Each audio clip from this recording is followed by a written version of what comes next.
I will call to order the Tuesday, June 8, 2021 meeting of the Evanston Preservation Commission. And declare we have a quorum of 6 commissioners. The first order of business we need to do is to suspend the rules to allow members to participate electronically or by telephone, hopefully for the last time. And we do need to take a roll call vote. So Commissioner Reinhold. Aye. Commissioner Sullivan. Aye. Commissioner Morris. Aye. Commissioner Dreller. Aye.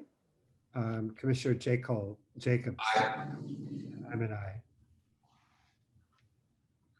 Okay. So then we'll move on to our regular matters of business. We have one application for certificate of appropriateness. There was old business and 3 that are new. So for anyone who's new to this procedure, as we call each project, we'll ask someone to speak on behalf of the applicant. Please feel free to fully present your materials. You can direct the city staff who's handling the Zoom presentation to scroll through to any page you'd like so you can show your materials. We've all looked at your materials, but you know, certainly it does help if you explain them. We'll then have questions from commissioners, any public comment, let's say limited to 2 minutes piece, and then any last discussion and a roll call vote. If you're speaking on behalf of an applicant or you're speaking as a member of the public, please start by stating for the record who you are so that it appears on the recording. So the first matter of business is 1027 Judson Avenue. Who's here to speak about that? Yes, I'm here. My name is Paul Armstrong. I'm an architect and builder, and I'm here on behalf of 1027 Judson Avenue and the homeowners, Derek and Meg Christopher. I think most of you were with us last month when we presented, so I will jump ahead if I can. Have all of you been able to see the the new rendering that we put together? So what we did was we went ahead and were able to rework the planes of the attic roof by moving the balcony on the 3rd floor. And hence by doing that, if we can, we were able to have the north side elevation that you can see on the front, on the left of the front elevation, that gable planes through to the back of the house. So that gable plane from the front with the existing house planes all the way through to the back of the house. And then if you go to the rear elevation, we were able to create a hipped roof on the rear elevation that came up to a flat portion of the roof, up at the maximum height level. The elevations, just to be clear, you're looking at 2 elevations. The one on the bottom is the existing elevation of the house. The one on the top is the new elevation. So if we go to the rendering, might show this the most, because the question that came up was just how the actual roof lines connected, and that rendering, where is it? You're talking about the 3D, the 3D drawing? The 3D drawing? I don't see it in the packet. Do we have a live version of that? Let me double check on that. It was submitted. Okay. And I believe I got confirmation that it was shared with the commissioners. Let me see if I can access that. It explains it more. If you can't find it, we should jump to the roof plan. It's a little straightforward, more straightforward. Okay. Or while you're looking for it, we can jump to the roof plan. Well, I can do one or the Okay. other. So Okay. is that the one you want? So yeah, so that's what the rendering that we put together would show, that the flat portion of the roof cannot be seen from either the north, south, east, or west elevation, as opposed to what was looked at last time, where the flat portion of the roof actually penetrated one of the walls of the elevation. So we've got a clear hipped portion starting at the southeast corner, or the lower right corner, going up to just one square area that is flat.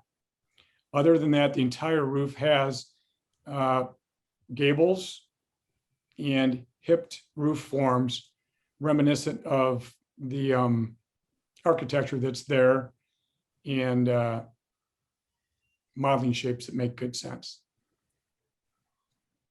And I thought I'd leave it there. If you can find that, the perspective rendering, that was very helpful. And we went to extra effort to do another. I can do it at this time. I think that if I go to another tab, I don't think you'll be able to share the same image. And I apologize for that, because we normally put everything that is sent the first time. So if you send me them later, maybe that's why it was not incorporated into the packet. But if Kate sent it to the commissioners, can commissioners open that email that maybe he sent it to you? No.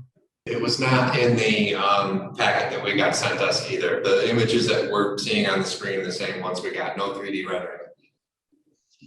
Well, that's a shame, because we went to a lot of effort to put that rendering together. Hold on, let me see if I can get it to you. if I move to a new tab, tell me if you still see the presentation. Okay, I just don't know what you're seeing. If I change a new tab, can you see anything on the screen, or you still see the presentation? We see your screen now. Okay, so I'm gonna try to get that. You could also stop sharing if you wanted to for a second and look for it. Okay, hold on a second.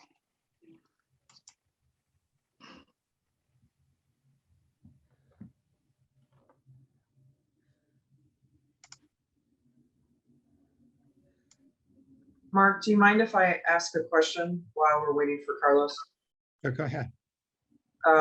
So I just have one question about the east elevation.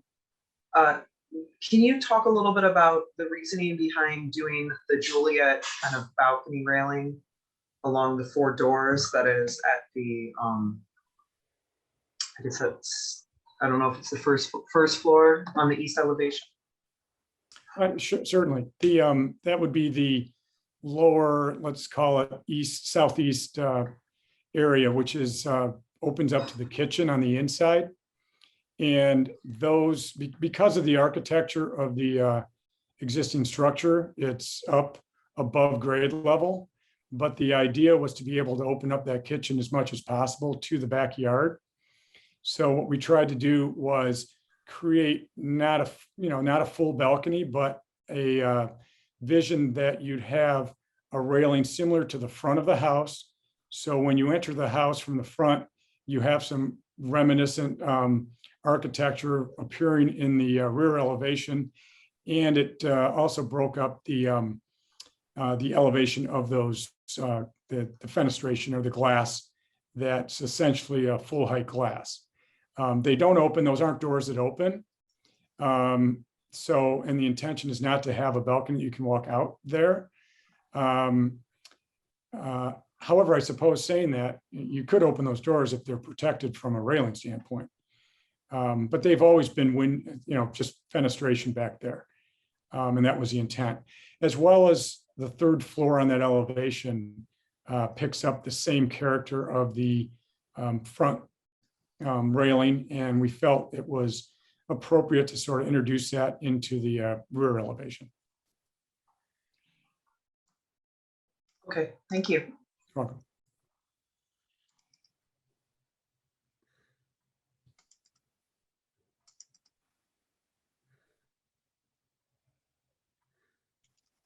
If you'd like, if there are more questions, maybe we can move through those while we're trying to find the perspective. The roof plan is much simpler, as I think you can probably all see.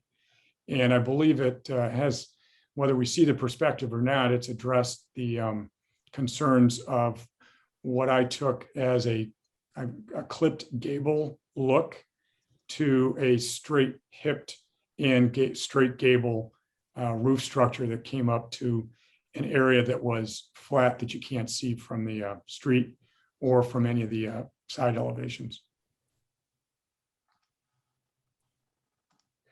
I would agree. I think that you guys have done a really good job at improving the design from what we saw last time. So thank you for putting that work in and Well, thank you. working with staff on that. Thank you. I would Carlos, agree. I wanted to say the same thing. Carlos, did you find the rendering? No, or- I'm not able to find, I just find the pages that you received. I That apologize. looks terrific. I can try to find it. I don't know if I can try to bring up my email. I don't know if that would work. I think I will. I mean, you could, or email it. I mean, we Can could share the screen with you if you want to show it to us. Let me see if I can find it first. So before you go, I was not in the city's website. I was doing it from my own Google because otherwise I don't have a video. So I need to go back to the meeting through my regular access. So I just hope that I don't get interrupted. Just want to make sure that you understand I'm not in the city's website to get to the meeting. But yeah, try to share that with us. I'm gonna try to go back to the meeting right now because I don't see my image for the Zoom meeting. I need to go back to it, okay? Okay. Okay.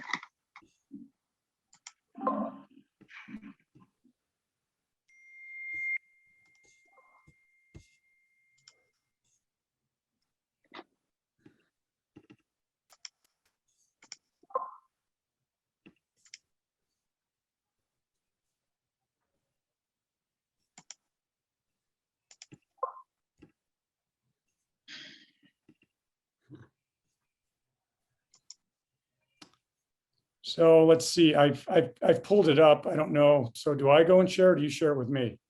You go and share. Hold on. I'm not in the Zoom. I'm having trouble going back to the page I was before because I'm stuck at the city's website and I can't get out of it. Hold on a second. Okay.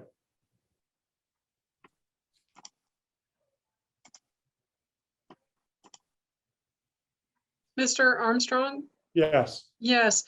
Is share screen green at the bottom of your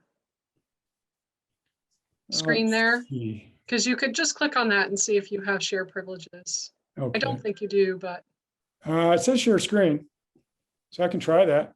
yeah, yeah. so if you click on that, Host disabled. right, Yeah, so So- I can't do that. right. Well, I'm still a little bit old school here. Hold on. I'm now. I don't know if this helps. Can you That- see that? Yeah, actually. Yeah, we can see it. Okay. Looks good. How about that for modern technology? Yeah, good pixelation there. Yeah, that's good. Okay. Right. I'm back on the Zoom now. And I can share this, but I cannot share that 3D drawing. I apologize sincerely about that. Well, you can see, I think from the picture I just took of my screen, Yeah. what we were able to do. And I believe the comments I've heard so far, we've essentially reduced the attic in such a way that we put the roof form first as if it was built that way, as opposed to the existing structure built over time.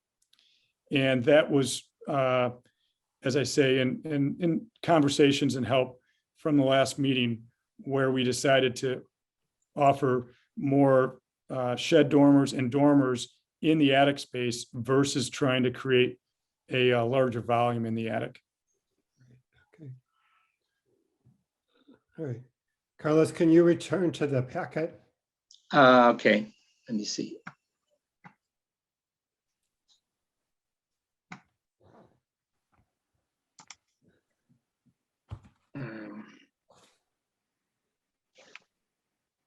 I have it on my screen, but you don't see it. Hold No. on.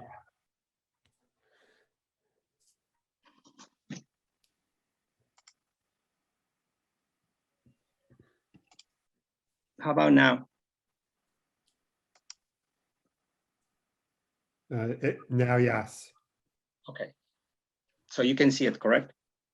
Yes. Yes, I see it. All right. Carlos? Speaking. Yeah, just, or Kate, whoever. I logged in at 7 o'clock and got a screen that said, waiting, the host will admit you shortly. Right. So I admitted all at some point, and then we got it started. So I'm sorry. There's a lot of things going on at this moment. Okay. So, yeah. Well, sorry to be late, but Yeah, there's a number of, right now I have a good number of participants right now who are joining the meeting that will come in. All right. Were you able to see the picture that I held up? Because we were not able to find the rendering. Stuart, were you able to see the 3D that he had on the screen? no, Okay. I just joined. I have no connection. Okay. We have to go back and restart everything. Do you not see us? No. Oh, I actually have another quick question for you, Mr. Armstrong. okay. On the summary, it states that you're gonna have alteration of the front porch columns, and on your drawings, it just calls out square wood columns. I assume that those are just matching what's existing. Okay, so Commissioner Reynolds, good question, because the lower elevation, which is the existing elevation, if you look at those, they are a little bit more detailed in terms of the design, almost suggesting, I don't know, a sort of a Queen Anne look to what we are sort of calling a farmhouse, whether it's an old style farmhouse or a new style farmhouse. And so we are suggesting that we square out those columns as opposed to live with the existing columns. They've been there for a long time. That porch was an addition. At some point, it wasn't part of the original structure. And the columns are not in the best shape. And as part of our focus to work with, you can see the porch structure suggesting a metal roof that wraps around. The columns would also go to a more simple, more, less of a Queen's Anne look, I guess, more of a farmhouse look with the changes that we would suggest on the porch. So Susie, can you see the drawing? Yeah, Carlos, I can see it. Thank you. Okay. Thank you. And Mr. Armstrong, would you mind putting the Sure. phone with the 3D so that Commissioner Coyne can see it too? Can you see me now? Yes. I'll try to do that better. A little bit. Okay, right there. Don't move it now. I'm not a surgeon, so I'll try to hold it as careful as I can. Okay. That's the new back. Yes. Yeah. Yes. So you can see up at the top there, we've triangulated the roof so that it comes to one square flat portion that you can't see from the street level or any of the lower elevation levels.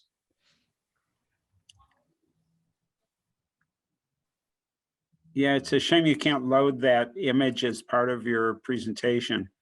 But It is a shame. I mean, we had emailed it in, not as part of the existing packet because we had to have the renderers put it together. So it came later as a separate a separate email.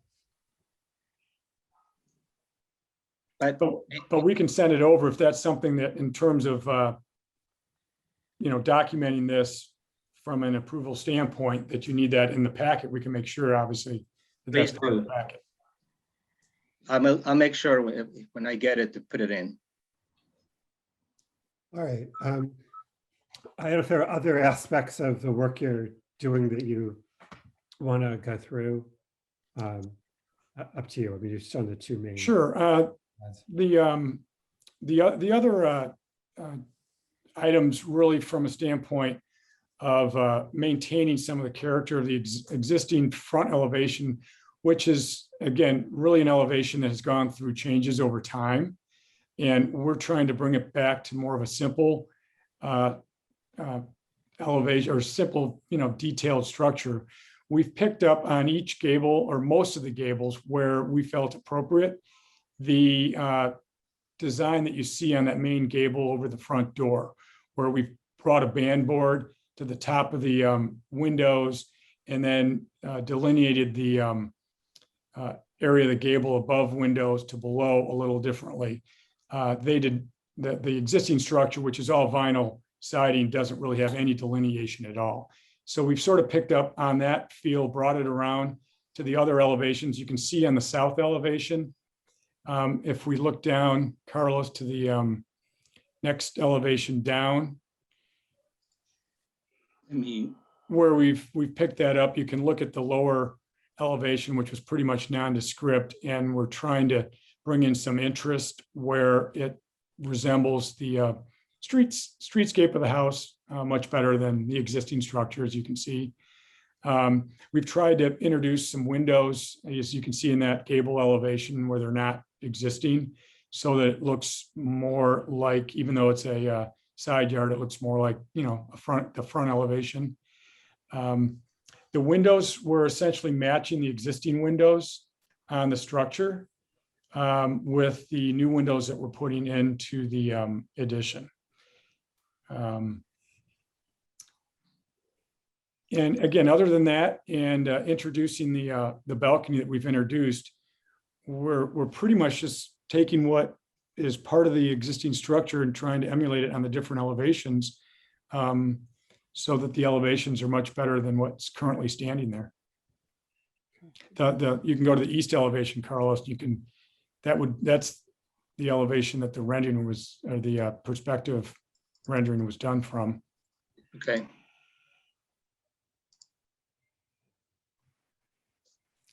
So that's And then the north elevation, you can see that the front gable at the west end triangulates straight through and evens out with the gable that faces now to the east. And you can see the smaller gable that goes up the 2.5 stories is the staircase that goes to the from the basement all the way through to the 3rd floor. Can we ask questions? I think it's appropriate now. Certainly.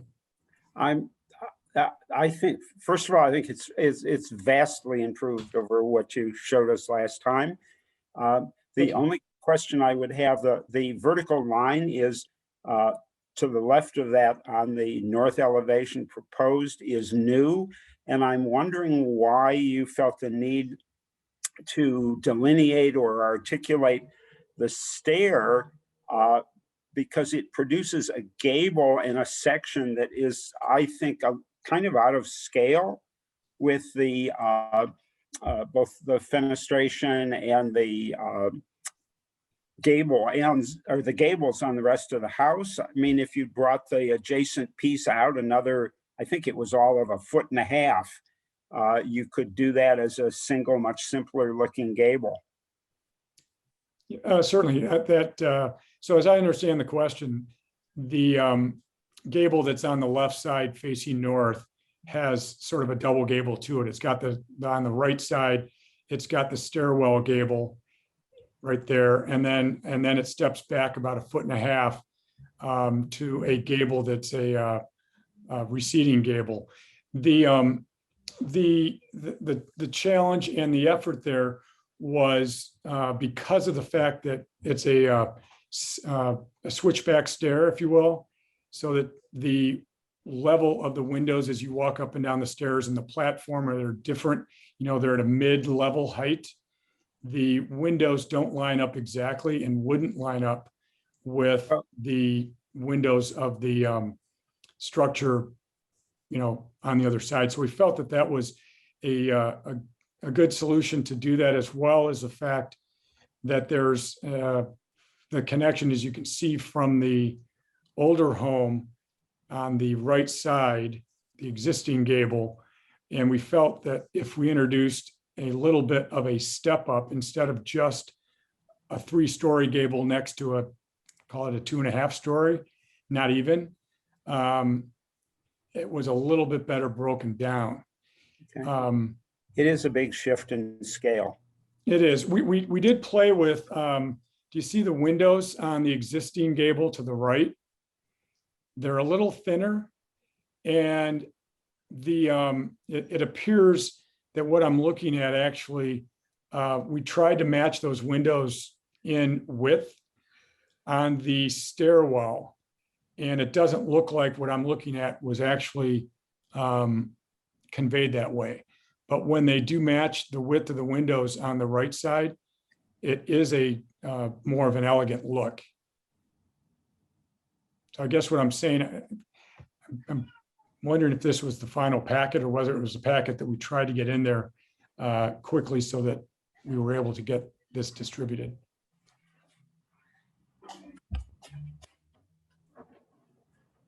All right, any other questions? But again, we're open to other suggestions. I mean, the whole intent there, Stuart, has nothing really to do with the internal space, with the exception of the fact that we were trying to work with the way that the platform and the scissorback stairs were, had windows that were different heights than the existing, or than the first, second, and third floor. Yeah.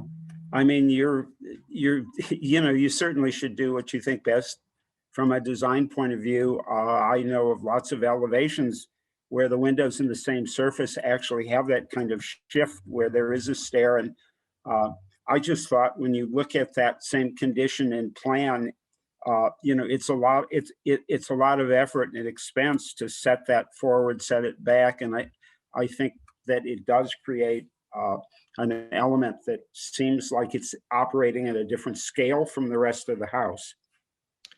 Yeah, and I agree with that, because we've spent some time ourselves on that element. And to be quite honest, can you go back one plan?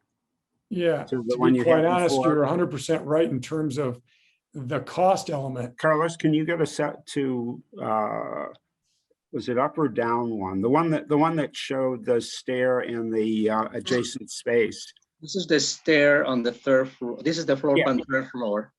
Go to the 2nd floor, please.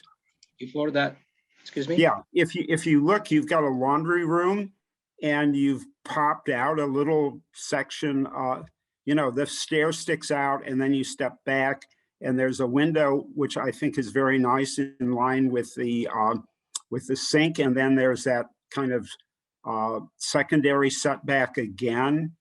And I'm wondering, if you'd pushed the whole thing out and actually put the space in the laundry room, it would have been less expensive to build and visually simplified on the facade. But again, I think that, that you should get to, you're the designer. And I think the thing is, as I said before, the elevations and particularly the handling of the roof is greatly improved. All right, well, we better. Thank you. I appreciate that. And to just touch base on that, Stuart, you're 100% correct that the design that we're showing with that is more expensive. And I would be open if we could agree, because there are other things we've looked at, as you look at every project with clients, to try to say, okay, let's do the right thing, but also let's be cost conscious about it. And if we were able to, obtain the approval with going to not the double step gable, but just a single gable in there, I don't have any problem with that. I think it would look just fine as long as the, you know, we handle the windows that sort of line up pretty much the way they are there, but line up appropriately so they don't overlap the windows that are in the laundry room as well as the bathroom below. Yeah, I mean, if you wanted to I'm fine do that, with I don't think the window composition would change at all. No, I It don't would think just so. all be on the same surface. No. Yeah, no, I mean, So it's, suggest- I think the thing is, like I said, you know, I'd have no problem approving it. Okay.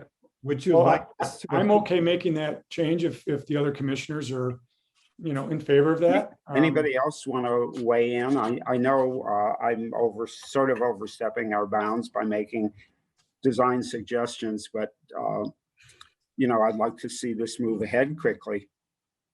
I agree that that would help simplify that facade.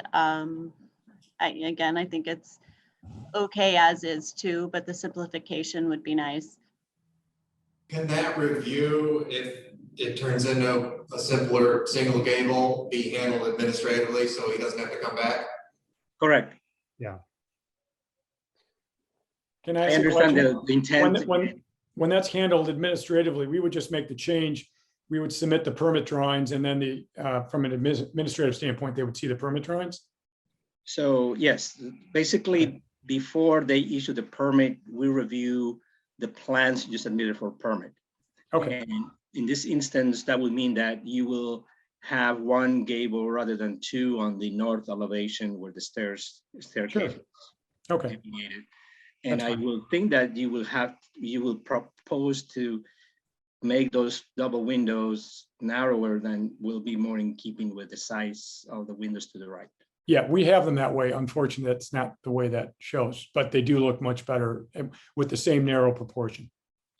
I understand. And then Right. Mr. Armstrong, Yes. just a quick question.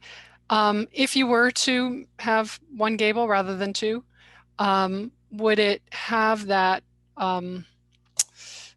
the sort of gable decorative stuff of the what's in the north elevation in the receding elevation? Certainly, I think we would Receding continue that surface. straight across. Yeah. I think that would make the most sense. And, but we would still leave the band board that you see between the second and third floor, sort of stopping, so it doesn't die into the middle of a stairway window. I think what it does, if I may, is that it kind of works better with the scale if you compartmentalize the gable with the rest of the facade going Yeah. down. It sort of Yeah. looks like that band board could run across at the head of the window. The band board that's on the left side, if you go, it's dependent on those other elevations that are around the corner.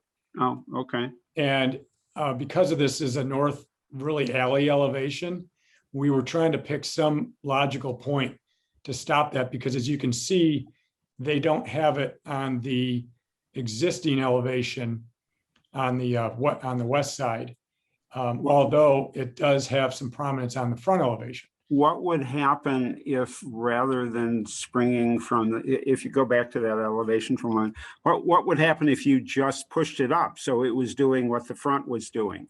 I'd have to look at, if we go to the And rear elevation. sat at the top of the windows. Yeah, I understand what you're saying. Yeah. If I go to the rear elevation, let me see if we can go down to the rear elevation, Carlos, the east side. Yeah, that condition, you know, if you can get that, if you can get it to match that or what it does at the front of the Yeah. house, I think it'd be very nice. Yeah, I think we could. Now, how about the south elevation? And let's just double check that.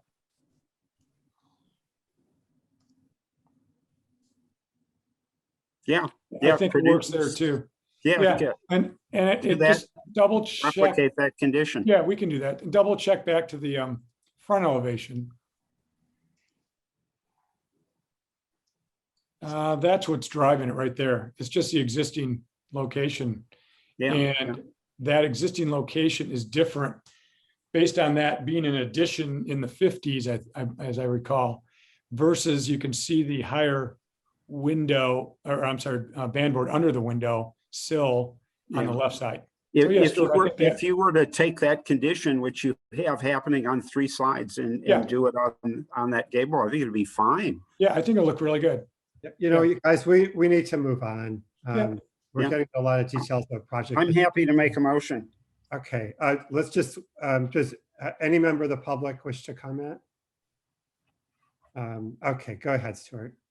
Okay, I move that 1027 Judson Avenue in the Lakeshore Historic District be granted a certificate of appropriateness for demolition of a rear elevation and rear wood deck and pergola and construction of a new 2.5-story addition to the east, alley facing alteration and with the changes discussed, and the alteration of the front roof porch from asphalt shingles to standing seam metal, and the alteration of the front porch columns, applicable standards, alteration 1 through 10, and construction 1 through 15. Okay, a second? Yeah. I'm sorry, who's second? Jamie? Thank you. Okay, roll call vote. Commissioners, Can I just ask a question? Will there be any administrative approval needed for anything? Do we have to add that to the? I'll make those changes whether you need it or not. Trust me, they'll look great the motion said, Stuart said very quickly with the change discussed. with the changes, right? Oh, okay. Okay, roll call vote. Commissioner Sullivan, Aye. Commissioner Dreller, Aye. Commissioner Morris, Aye. Commissioner Cohen, Aye. Commissioner Jacobs, Aye. Commissioner Reinhold, Aye. and I'm an aye. So, all right, we accomplished a lot. Thank you very much. Thank you, commissioners. Can I clarify one thing? I think there were 2 changes, right? The gable and the band board. That's And correct. the windows, which we've already changed. Right. And the windows that were, yes, Yeah. correct. So basically, the drawings will show 3 revisions. Changes, right. Okay, thank you very much, commissioners. Appreciate it. Thank you. Thank you. All right, then on to new business. The first matter is 1145 Sheridan Road.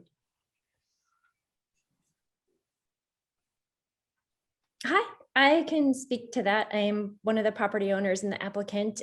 So we are looking to actually. I'm sorry, state your name for the record. Oh, sure. My name is Bridget Montgomery, and Burke is also, my partner is also somewhere on here in Zoom. Hello. There he is. So this is actually what we view as a continuation of a project that we started just about a year ago, where we came to this same commission and sought approval to, or a certificate of appropriateness to replace 7 windows at the time. I think four were original from, or what we think are original from 1913. With, custom crafted Marvin window. And I don't know if you can see, but behind me are actually the replacements, and they look identical to what was there before. What we're now looking to do is replace 16 bedroom windows, 13 of which we think are original. The other 3 were poorly put in probably the 1960s. They're in terrible condition, probably not put in with a permit is our suspicion. And we're trying to just really update those windows, do custom crafted Marvin windows there as well. And then kind of the second part of the application is a family room, which was an addition to the house put on, we think in 1989 or 1990, we're not entirely sure. And that would be 10 windows. And really that's a home improvement project. The windows that were put in the 1990s were not custom Marvin windows. And so we really want to upgrade that area. And when we came before the commission before, we came into this home where we've been proud owners for 4 years of this landmark property. At the inspection, it was very clear that we were going to have a lot of window work to do. And the suggestion was like, over time, you're going to have to replace a lot of windows. There's currently 40 different styles of windows in the house, which is hard to believe. So what we're actually trying to do is create a more cohesive look within the architectural character and integrity of the original architects, which were Talmadge and Watson. So with the original windows that we are looking to replace, they would be custom crafted. They look identical. The beautiful part of it, and what we've been able to do with the dining room, is get rid of the storm windows. So from the outside, you can actually see every architectural detail. And we hope that that's apparent with the application that we put forward. And I'm trying to think, actually last time when we were here too, someone did ask us, like, were we looking to replace the other originals? And we said yes, but obviously there are budgetary constraints. But after we replaced these ones, we accelerated our timeline quite a bit. We do have concerns about, in our daughter's room, for example, the 3 original windows we want to replace don't open and close. The wood is rotted. We think water might be infiltrating. Unfortunately, these windows have not been maintained over the last 108 years. So restoration is not feasible or recommended at the time. And we will say, with the windows we replaced in the dining room, initially there was a 10 to 15 degree differential in the winter with no ambiguity. That has shifted. Now the temperature on the first floor of the house is completely consistent with just the windows changing. So it was not, an issue of insulation or anything like that. And I cannot tell the commission how wonderful it is to be able to open and close windows and let the beautiful fresh air into this house. If you're going to ask me about vertical lines and elevations, I'll have to kick it over to the person from Marvin who is actually representing us. But I do think the drawings speak for themselves. The pictures kind of show the condition. I'm not sure if you have any, questions for us, but I just want to say we are ecstatic to continue to improve this beautiful piece of history. And that's pretty much all I have to say. I don't know if Burke has anything else to add. That was great. Thank you. I think it would help if your window representative would just show us the actual windows that Sure. are going to be installed. Yeah, hi, Ian Dunlap from Marvin. What's your name again, please? Ian Dunlap from Marvin. I represented another homeowner just a few months ago before you guys. Thank you. Okay. Now, what question do you have? Are there slides showing the windows you're going to install? Oh, yeah. Yeah, there is. Configuration. If somebody can go down a bit, we can Scroll down. So basically I took CAD drawings of each of the new windows. They're the exact same size as the existing. We're using a trellis grid pattern. So it's a custom pattern. The daylight openings between the grid and the sash are exactly the same as what's existing. And then I also have handwritten drawings. I couldn't do my own CAD drawings of the existing windows as well, with all the dimensions of check rail, the bevels, the sash at the bottom, sashes on the sides, the SDLs, 7/8 inch we're matching exactly. So everything is pretty much matching exactly what we've got. And those are courtesy Marvin CAD drawings. I'm just going down the slides. Is any particular slide you want me to show? No, not, I mean, we're giving you the existing windows, Windows C, as basically, if you look at the pictures, I've actually listed which windows are which on the exact, actually taken pictures. And then we've got the written drawings of the existing plus the new windows. So I actually have a quick question, Mark, if that's okay. The summary states that they're true divided lights. Obviously, your details are just calling the SDLs. I'm assuming that's what you want to go with, the simulated divided lights. It just on the agenda, it notifies it as true divided lights. Okay, yeah, I mean, so basically Marvin's aluminum clad wood on the exterior is an SDL with a spacer bar in between. Okay. So it's not like the SDL where you can see the actual back of the grid on the outside. So it's No, understood. I just figured if when we read the, if whoever's making a motion, maybe just make a note that it's an SDL. Gotcha. Thank you. Yeah, and the here it says the existing and proposed true divided lights. I think that's where the description came about, but I see. understand there's true divided lights, and then the below is simulated divided lights. That's where you correct? Correct. Okay. I assume that there's an existing brick mold or some kind of exterior trim outside of the frame on the existing windows. Correct. And can you show me how you're proposing to duplicate that aspect? what was approved last, so it's not a custom trim on the outside. What was approved last time was a full aluminum wrap of the exterior. So that's what I was planning on doing. If you don't want to do that this time, and if you want to leave the exterior trim, we could look into that. But what was approved last time was a full aluminum wrap of the exterior. Okay, understood. Yep, I think it makes sense to match what's already on the house. sure. All right, any other questions?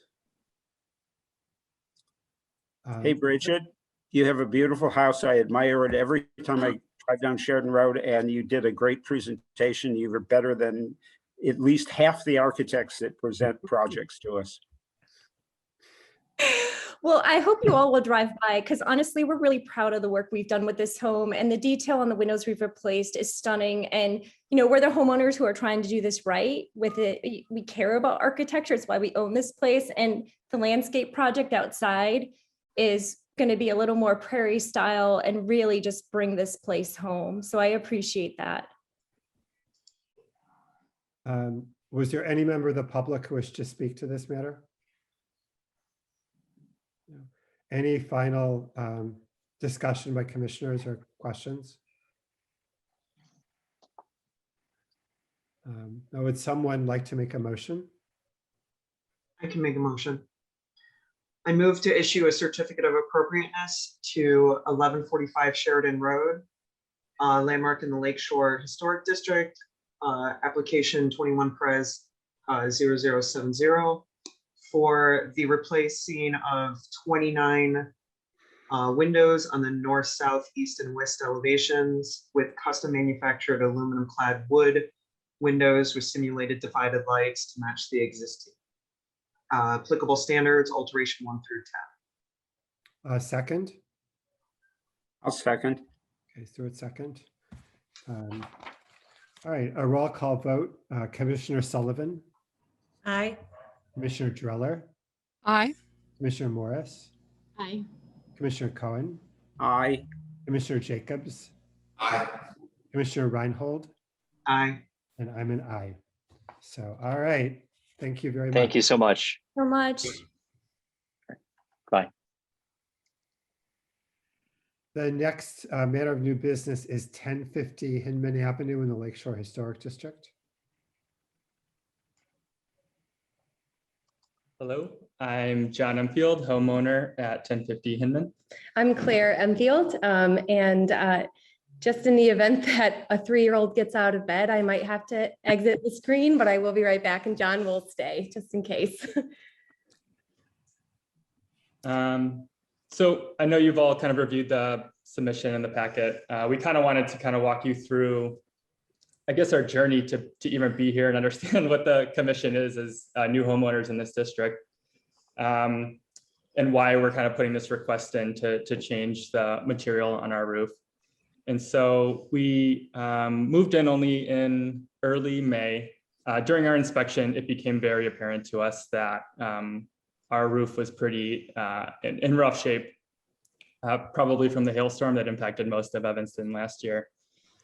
During closing and all those conversations, we really pushed hard for them to file an insurance claim on behalf of the roof in order to kind of alleviate ever needing to get to this point. Unfortunately, we didn't find a lot of cooperation in that. It was an estate attorney who we had to work with. There wasn't a family on the other end. And so what we ended up negotiating was a small credit towards the roof in order to kind of feel good about, taking on this home and the responsibility for maintaining, this old beautiful home that we kind of fell in love with the moment we walked into it. And so, and talking with Hanson Roofing, we were able to kind of get a quote pretty quickly in order to use in those conversations. And they helped us see like a time and materials based quote. We counted minimally 80 cracked or broken tiles on our roof. There's water damage apparent in the rafters in our attic. So it's clearly failed at this point. In those conversations, they were not recommending to us that we go a repair route. We do have a quote that's attached here. It would use salvaged material in order to do the repairs. And that's where we kind of started these conversations around tile roofs in general. And what we learned is that tile roofs probably or historically have a lifespan of about 50 to 100 years. Our home is 112 years old. This is the original roof. And repairs aren't really recommended at this stage, especially with the shape that ours currently is in after this storm. And so we reached out to another roofing company. We've been, going for walks with our children and our dogs in the neighborhood, doing a lot of looking up at other homes to kind of see what else is out there.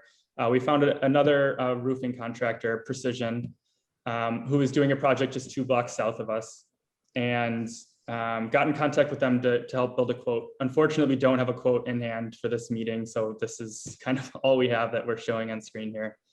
But they kind of corroborated what we heard from Hanson Roofing, which is our roof is beyond the end of its useful life, that the homes that they're working on have serious underlayment issues, and that they do not recommend repairs. They recommend replacement. They actually were able to make it out last week and do like a drone assessment of our roof. And I was able to talk with the technician, there's the 3-year-old, who was able to kind of say, I don't have a quote, but basically his recommendation based on what he saw is that this is not a roof that we want to repair. It's beyond its useful life and that we need something new up there. The challenge is that the verbal quote I kind of held them to was $225,000 to replace this roof. And so obviously a staggering number. It was not part of our calculus in making this purchase of our home. Financially, it seems hard to justify a roof of that cost.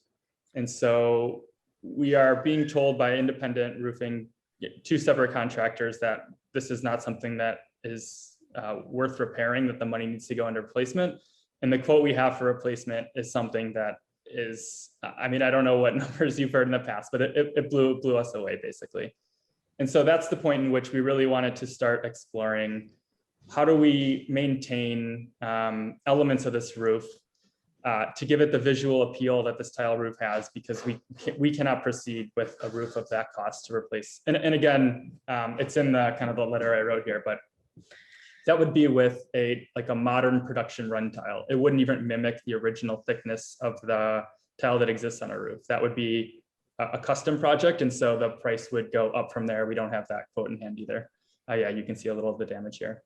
And so we started our exploration. Hanson kind of brought this Landmark Pro asphalt shingle to our attention. One, because walking up and down Hindman Avenue, the block north to us, and on our block, every house except for one has been updated over the years into an asphalt shingle. So it would bring it in alignment with what our local community is. And we picked a green color that tries to mimic kind of the patina that we see on these old tile roofing components. And so that's our recommendation, is because we feel very stuck between this repair and replace, that we can go with something that kind of honors the color. The shingle that was recommended has an illusion of depth. It's obviously not the same as a ceramic tile, that depth. But I don't know if many of you were able to kind of walk the home. I know I bumped into Aleka earlier today. I have photographs if it's helpful. The height of our roof and the pitch of our roof do make it pretty hard to see from street level. And so you kind of have to get a decent view of it, especially now with trees in bloom. It's almost impossible. But yeah, these pictures kind of do a good job. This is standing in the middle of the street from across the street. And I have other pictures I can share if it's helpful. But so that's our hope. And that's kind of our journey to get to this point. So open to any questions you all might have. Mm-hmm. John, did you get a breakdown in the mind-boggling $225,000 quote between materials and labor? Unfortunately, I don't. So Ludovici is this company that I think they're based in Ohio. Yep. Been making the stuff. They probably made the tiles that are up there. That's what we were told, yeah. And so I don't have it. I couldn't get them to put anything on paper, which was my goal for this present. We've been in talks for 2.5 weeks at this point, but unfortunately, it's just the timing for them that didn't work out for this meeting.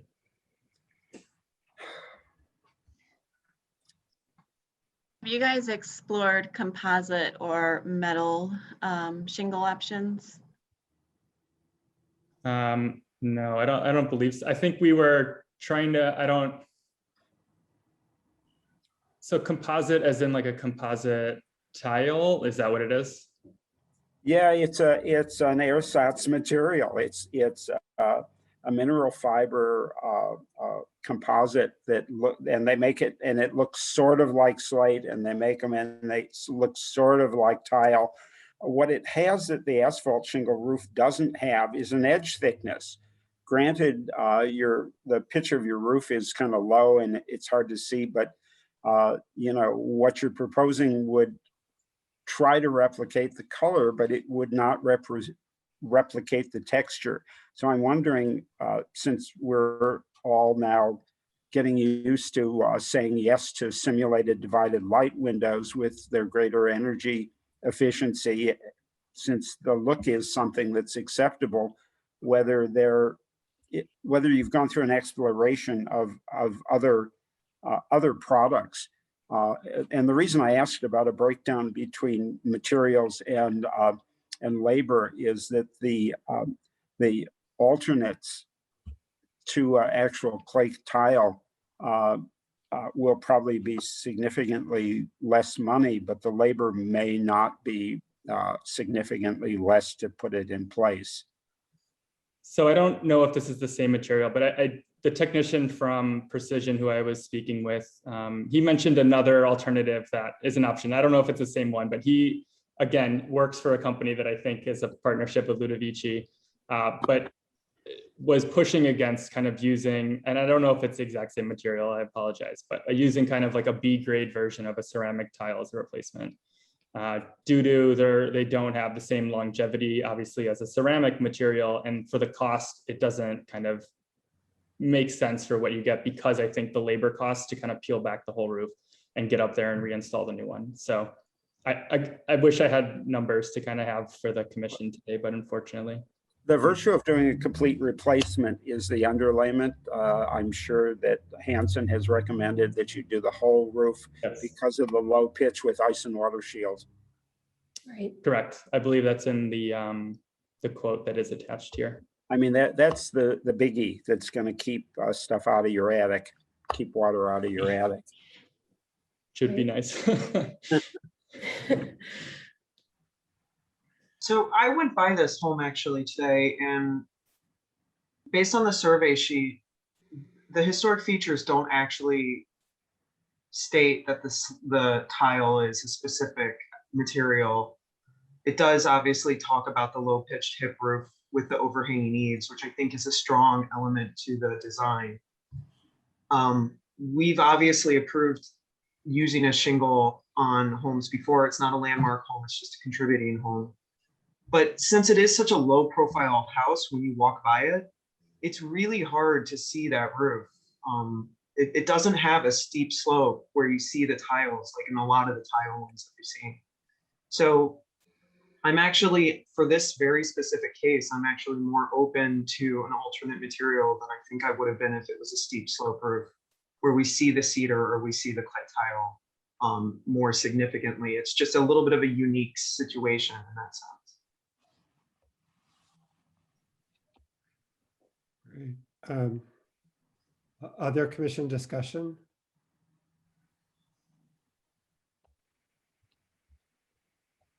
Is there one quick point? I'm not convinced that going with that shade of green on an asphalt shingle is really honoring the roof that's there. I think that the question that I'm thinking about is really just the replacement to any asphalt shingle. If I thought that approving the replacement to an asphalt shingle was okay, it'd be okay in a gray or any other complementing color. I actually think that this one, the one that you've selected, while it is the closest to the roof that's there, can never come anywhere near close to that beauty, and something maybe a little more restrained and drab might do more justice to the home.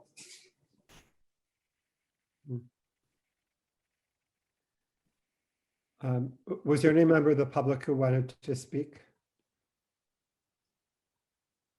I wanted to make sure I understood what Mr. Jacobs was recommending there. I don't think that I followed. Okay, go ahead. I think that you've come upon this particular color selection on your asphalt choice to try and honor the roof that's there. And I think I'm disputing that really doesn't honor what's there.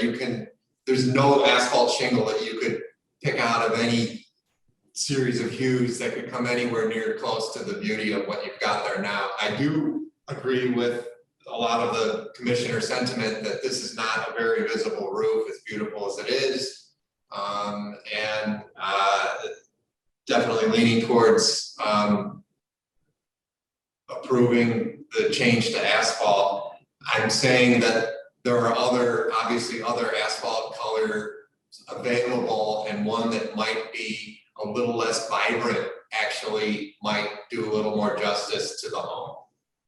Okay, that's what I thought you were saying. We are open to kind of recommendations in terms of selecting an appropriate color. You know, I wasn't sure if the conversation kind of deviates that way, or if it's more about approval to kind of change the material. But you know, we're open to kind of finding what works. So.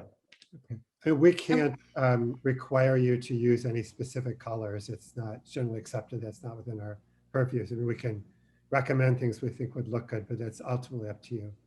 I understand. Thank you. As far as the color, just to reinforce what the chair is mentioning, is that you know, we cannot tell the color, but in the ordinance says it has to be compatible. So I think I sent you some information earlier about some shingles that I thought were more compatible with the type of color and the type of tile and color.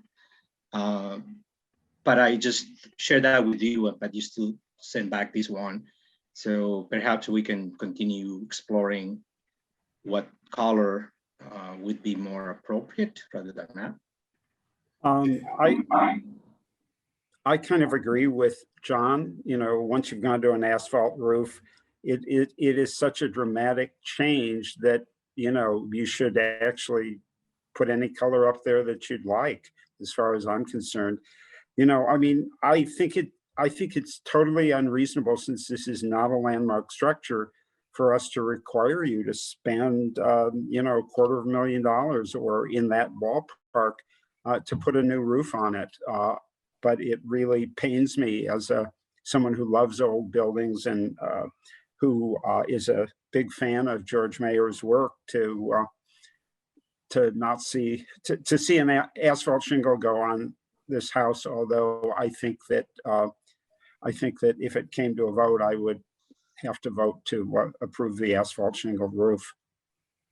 Do we think that it's worthwhile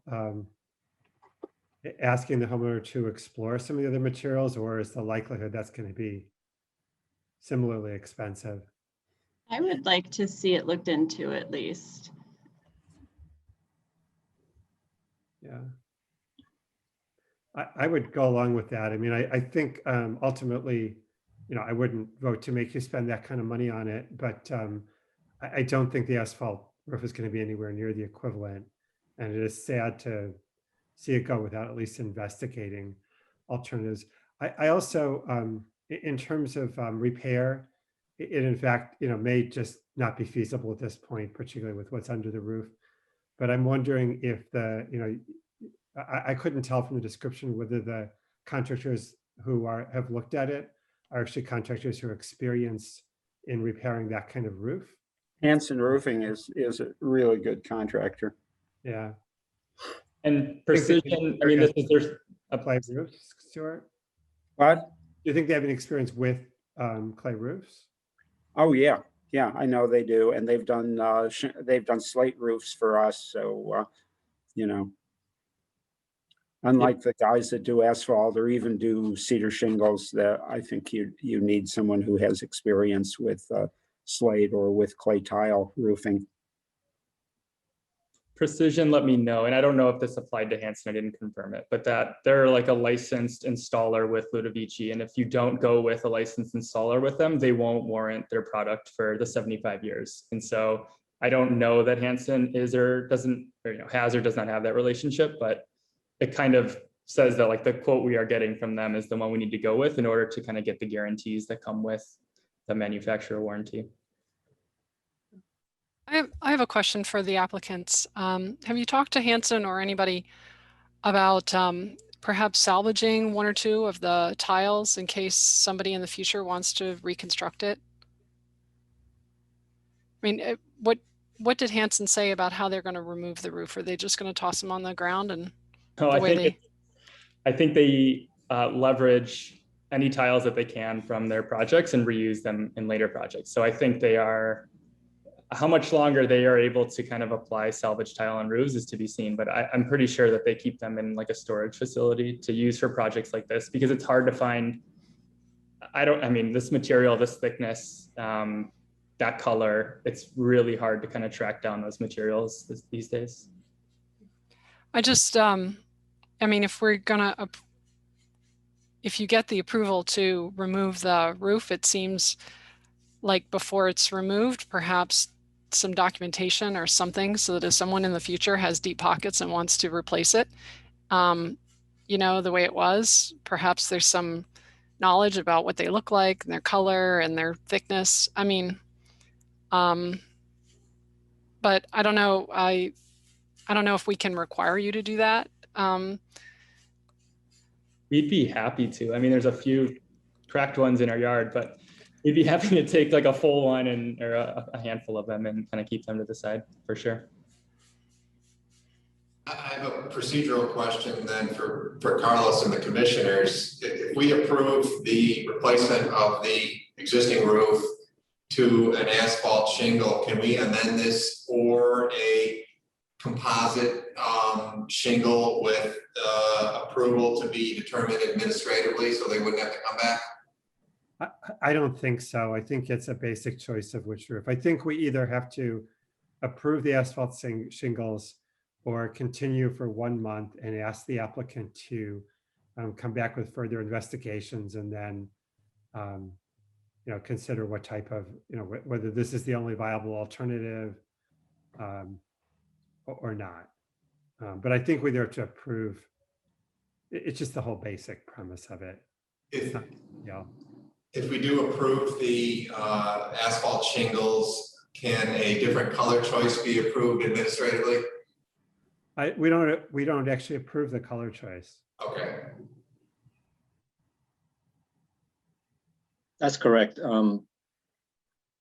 We know that they're proposing the asphalt shingles. We know the type, the hunter green asphalt shingle.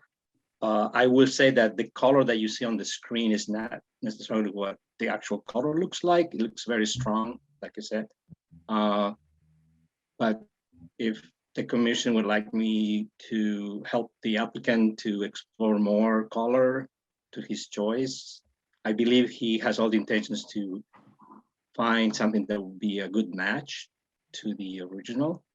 I think the important thing is the commission decides to approve the asphalt, that the applicant will have the ability to choose the color. All right. Well, I guess the question is whether anybody but Jamie and I would like to see, just because of our reluctance to see the asphalt substitute for the clay, whether 1 more month investigation of alternatives would be worthwhile, or whether we're the only 2 commissioners who feel that way, in which case we should just vote on it tonight.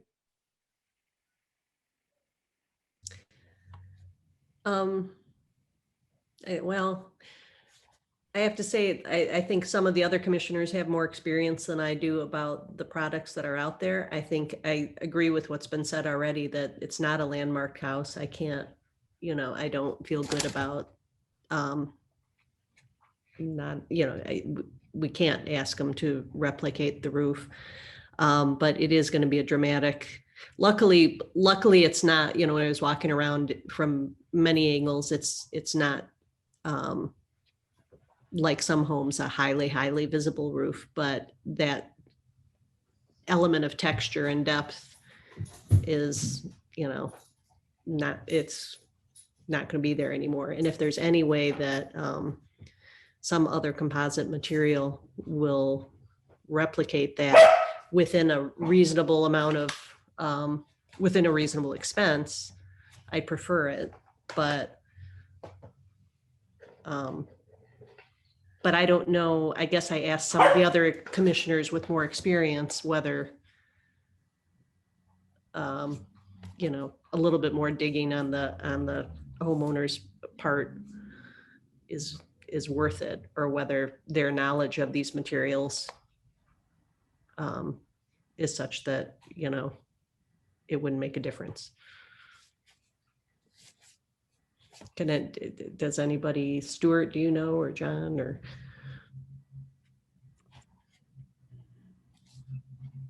I just would like to add that I feel the same as Commissioner Sullivan. I'm going to let others with the knowledge of these roofing materials guide. I know there are products like that out there. I just don't have information about them, and we've never used them, so I can't be helpful. John, do you?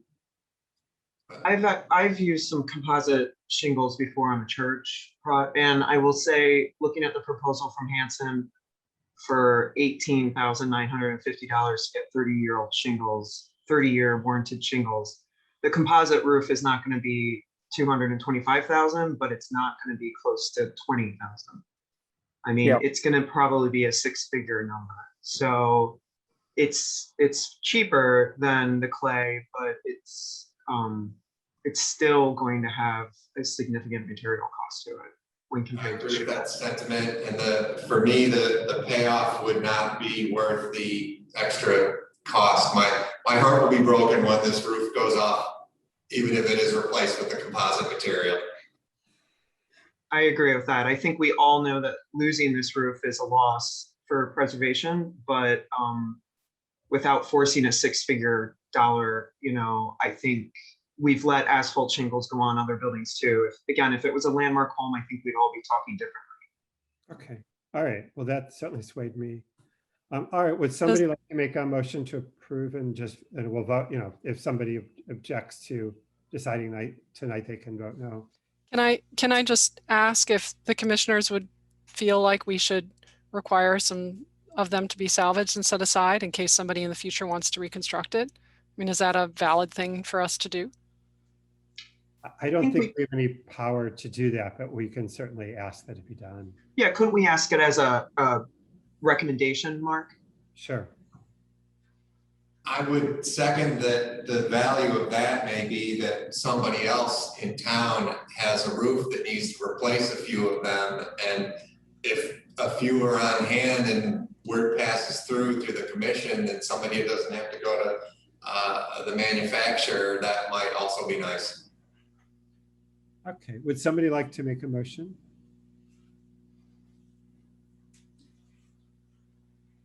John, do you want to try to make the motion? I would like to, but technologically, I don't have the wording up. If you can put it up on the screen, I can do it. Carlos, can you show the agenda item on the screen? Thank you. I'd like to make a motion for a certificate of appropriateness for 1050 Hindman. Do I list the case number here? You can. Is that 21 PRES-0071 to alter the existing roofing material from ceramic tile to asphalt architectural shingles, applicable standards, alteration 1 through 10. A second? I'll second that. Commissioner Charlie seconds. Okay, and a roll call vote. Commissioner Sullivan. Aye. Commissioner Dreller. Aye. Commissioner Morris. No. Commissioner Cohen. Sad aye. Commissioner Jacobs. Aye. Commissioner Reinhold. Aye. And I'll vote aye. All right, thank you. Thank you so much. That was with the recommendation that you, perhaps retain some tiles and document the beautiful roof that's there now that would be too expensive to replace. Thank you to Carlos and Cade, who held our hands through the past couple of weeks. Really, really appreciate all the help. Thanks, Commission. Just for purposes of accuracy, Beth seconded the motion. Sarah did. Sarah I, did. I did, Carlos. Okay, good. And the only person who, there's 6 ayes, 1 nay, correct? Correct. And that would be Jamie. Janie, but yeah, that was, okay, thank you.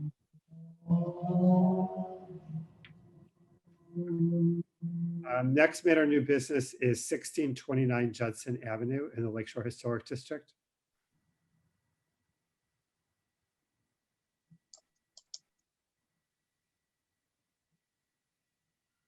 Good evening, commissioners.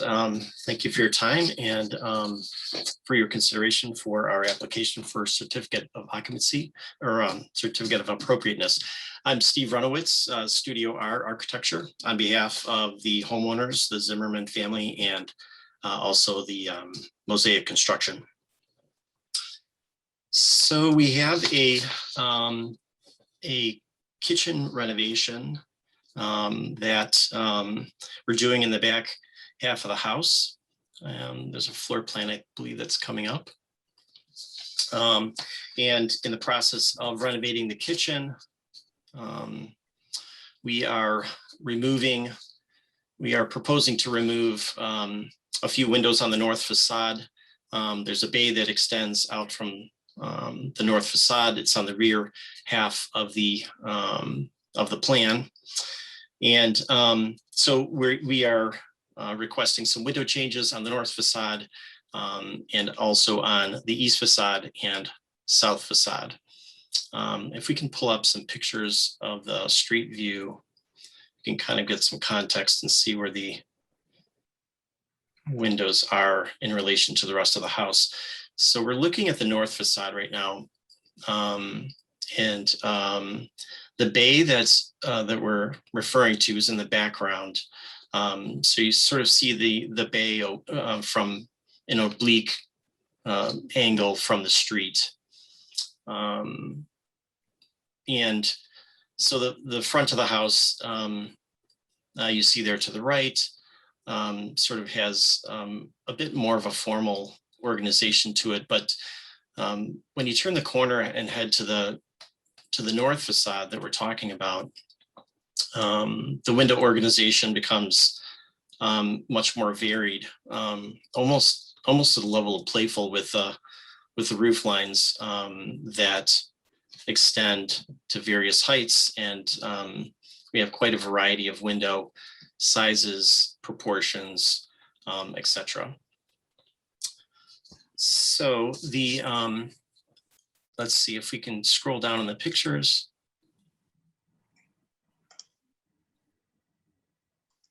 Those are all the north. There should be a picture from the back as well. That's all the picture I see in the application. I see. Okay. Carlos, would you please pull up the architectural elevations? Thank you. Thank you. So there's an overview of the existing conditions shown on the bottom of the sheet and the proposed alterations which show above them. So in the north elevations, which we were just previously discussing, and the windows on the bay, there are currently no windows that exist on the first floor of the bay, which I suspect that there may have been, a window there in the past. But there are 2 double hungs that flank the sides of the bay, and then an adjacent double hung that's just to the west of the bay. And then there's a pair of casement windows that are to the east of the bay and smaller in scale. And so you can see the proposed changes above it. What's happening in the kitchen is that we're utilizing the bay as a work area of the kitchen because it's kind of a uniquely shaped kitchen with multiple entrances, and essentially we're using the western portion of the kitchen as a working area in the design, and the eastern portion, which faces the rear yard, to place a banquette, which is directly behind those two windows, but really faces towards the backyard. Yeah, if we move to the east elevation, we're proposing to to alter that facade so that there's one large window there that has a divided window below it, and replace it with some double hung windows, more in keeping with the existing language of the house. And then turning the corner around that little one-story addition, you can see the partial south elevation. Currently, there's a double sliding door there that's being replaced by a single swinging French door with, flanked with a pair of thin double hungs. So the work areas and the infill areas are being proposed to, use materials that will replicate all of the existing materials. The windows are all Marvin architectural grade windows, and the window casings and the sill treatments will all match the existing window treatments on the exterior. And the siding is currently, it's a lap siding with a 4-inch exposure. It actually has a very sort of interesting patterned effect in some portions of the facade. It's actually very interesting. It doesn't happen to show up in where we're talking about, but we're going to continue with the patterning in size and exposure that's existing. So with that, I will sort of stop and take questions.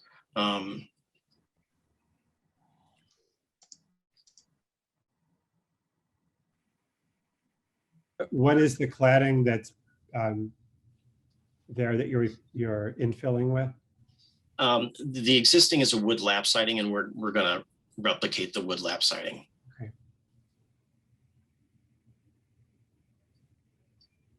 Other questions from commissioners?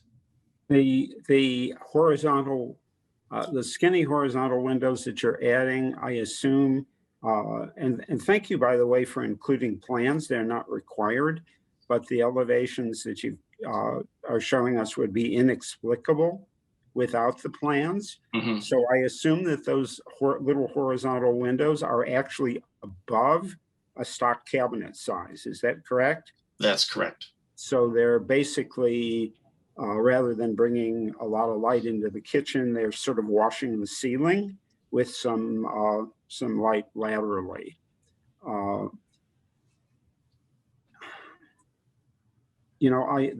Those windows bother me because they are of a proportion and a kind that really seems out of keeping with the house. You do get horizontal windows in older houses like this, often on either flanking a fireplace and sitting on top of cabinetry. So the idea of putting some windows on top of cabinetry seems reasonable, but I think you're forced into taking out huge windows that in that bay by the kitchen layout, and by can you go back to the plan of the kitchen? Yeah.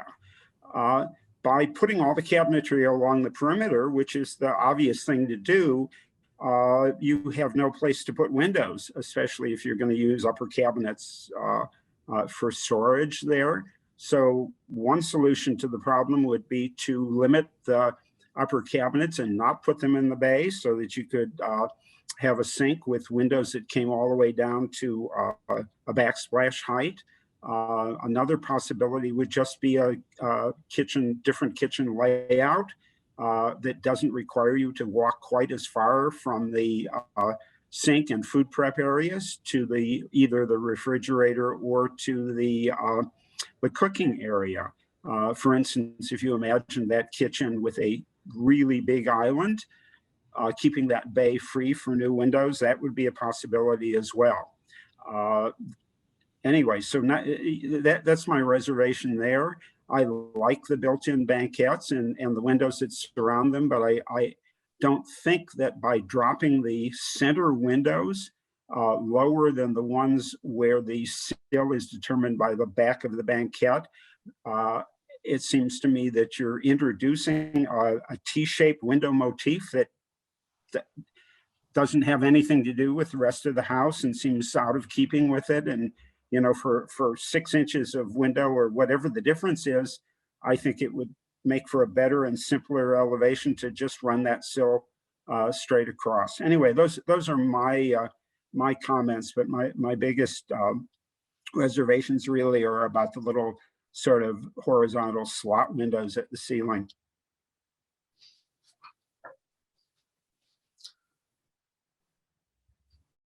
I guess I thank you, Stuart. There are obviously on the north elevation, just to the west, there are horizontal windows that do bring some precedent into the conversation as seen more towards the front and towards the street view.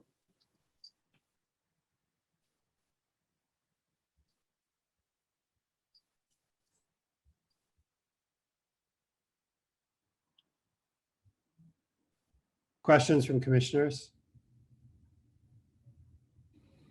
I assume there's no member of the public here to speak on this. Yeah, hi, I'm Milton Zimmerman, the owner of the home, along with my wife, Michelle. And just so you know, those windows right now look basically into a brick wall. They look into our neighbor's garage, so there's no view for us.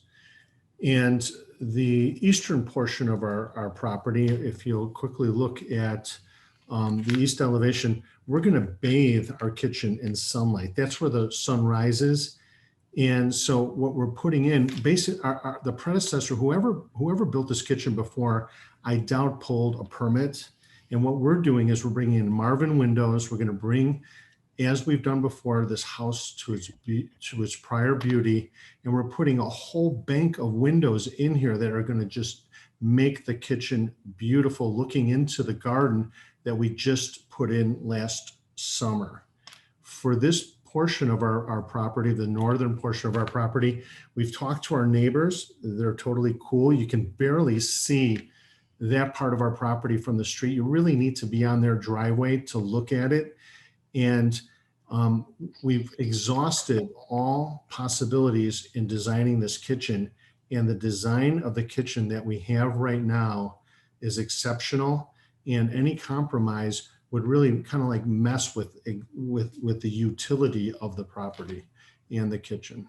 And the current windows are, oh, in the current windows that are there, I'm sure there was no permit pulled for them. They're a cheaper quality window and none of them open. We don't have a single window that opens in our kitchen. And the windows are a newer window that don't match the style of any other window in our home. Okay, thank you for explaining that there was an adjacent building blocking any view to the side, although the side yard does look, the side yard seem ample, but that would probably explain why there was no window originally in the bay when it was built, but just windows in the sides of the bay giving you lateral views. Yeah.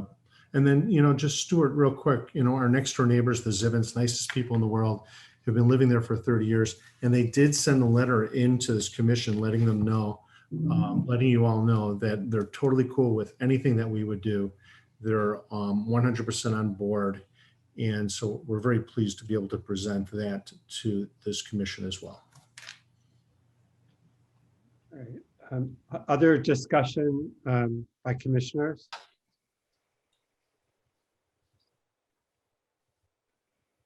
No. Okay, well, it sounds like we're ready for a motion. Would someone like to make a motion?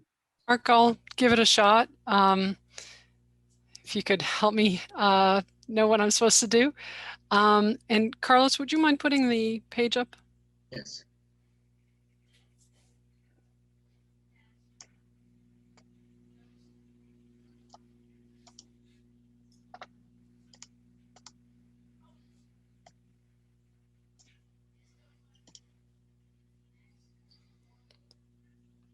Is that good? Yeah. So to walk me through this. So I say that there's a motion for a certificate of appropriateness for 1629 Judson Avenue, case number 21 Pres 0072. And then I just read it. Yes, so you We make can- a motion to approve the COA and then. Motion to approve the C of A to number 1, alter the fenestration on the rear 1/3 of the north elevation by replacing 3 double hung windows with awning windows of similar size and installing 1 awning window on the center of the north elevation bay. And number 2, alter the fenestration on the east and south elevation of the existing rear addition by adding 4 double hung windows and a new entry door with side lights. And all infill areas to be clad with siding to match existing applicable standards, alteration 1 through 10. Thank you. A second. I'll second it. Roll call vote. Commissioner Sullivan. I just second it, but We'll have to vote. You can second it and vote against it. Commissioner Drello. Aye. Commissioner Morris. Aye. Commissioner Cohen. And I abstain. Oh, I'm sorry. You shouldn't abstain. You can't? Stuart? No, you I can't. just did. Well, you shouldn't. It'll be a, Stuart, if you don't vote yes and you're not recusing yourself for conflict, then it's a no. So that, okay, so we'll record it as a no. Commissioner Jacobs.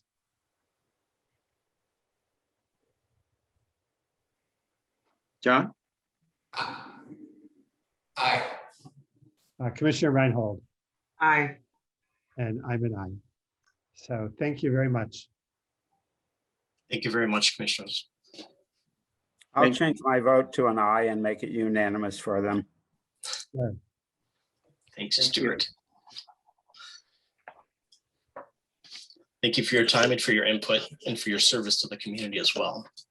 Thank you, Steve. We appreciate it. All right, good night. Good night. All right. We decided we best, out of an abundance of caution, reopen the hearing for 2715 Hurd Avenue. Mark, can you announce the time, please? I'm sorry. So it's about 8:35 p.m. Thank you. So I think we have to take a roll call vote on reopening the hearing. So I guess we need a vote. Would someone like to move to reopen the hearing? I move to reopen the hearing for 2715 Hurd Avenue. In a second? I'll second.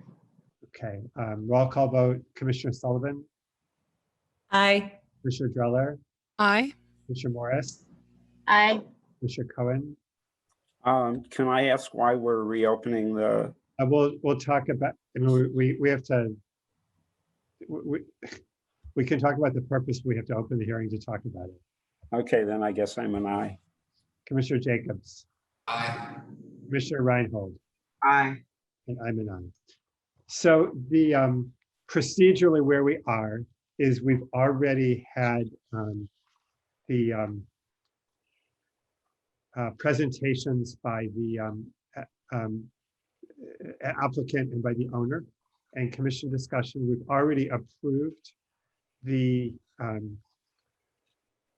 unanimously the motion to recommend to the city council that this building be landmarked.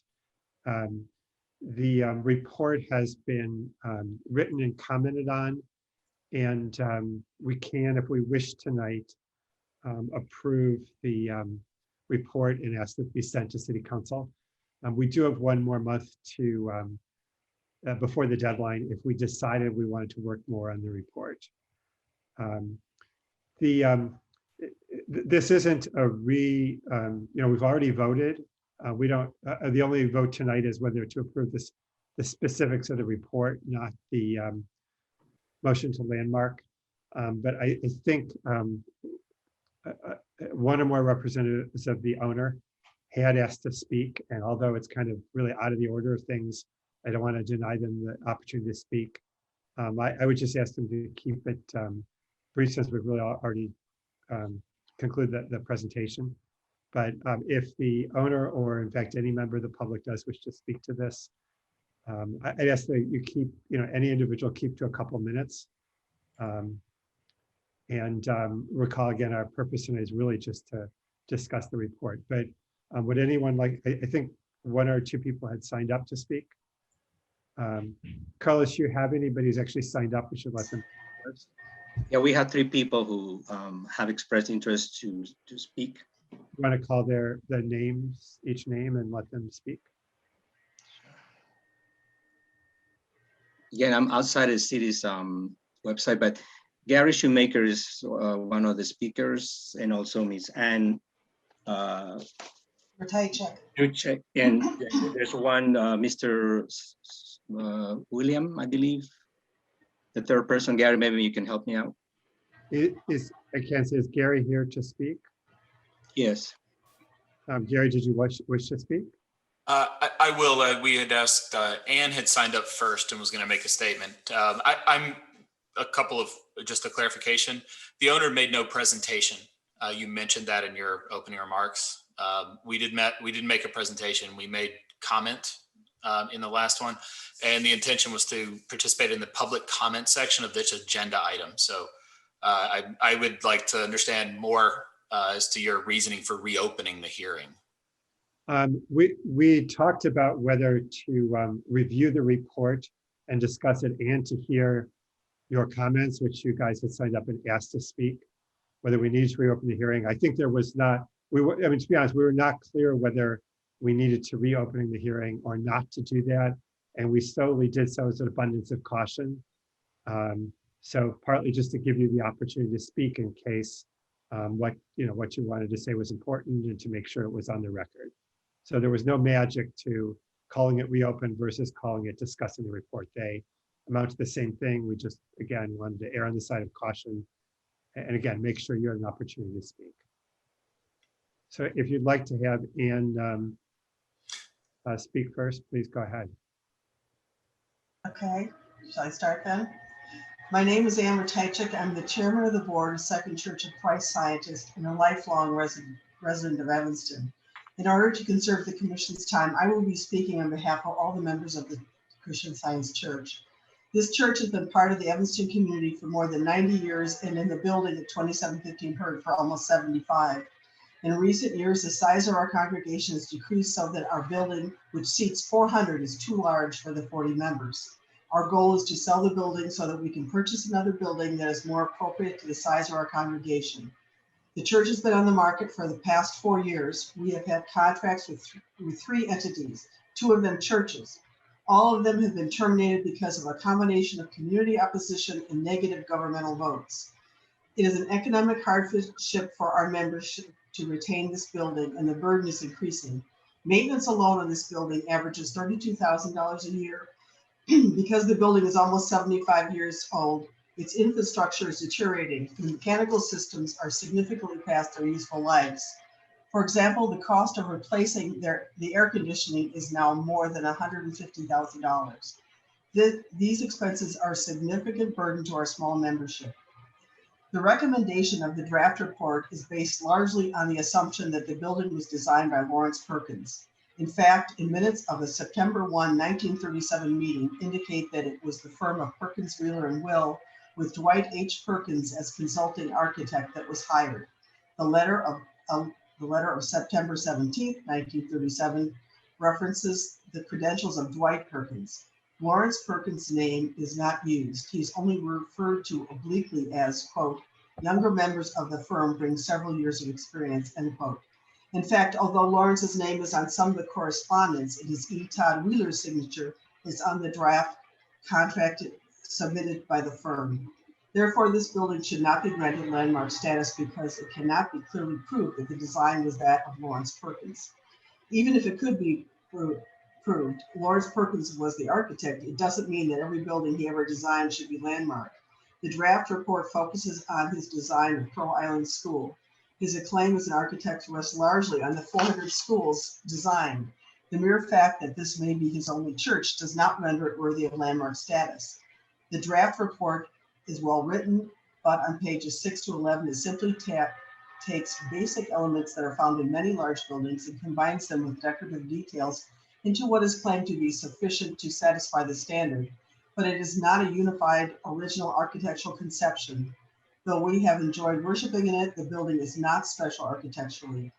In the May Preservation Commission meeting, no experts testified to the architectural importance of this building. The various parties cannot even agree on its style. In his May 3rd memo, the city planner calls it colonial revival.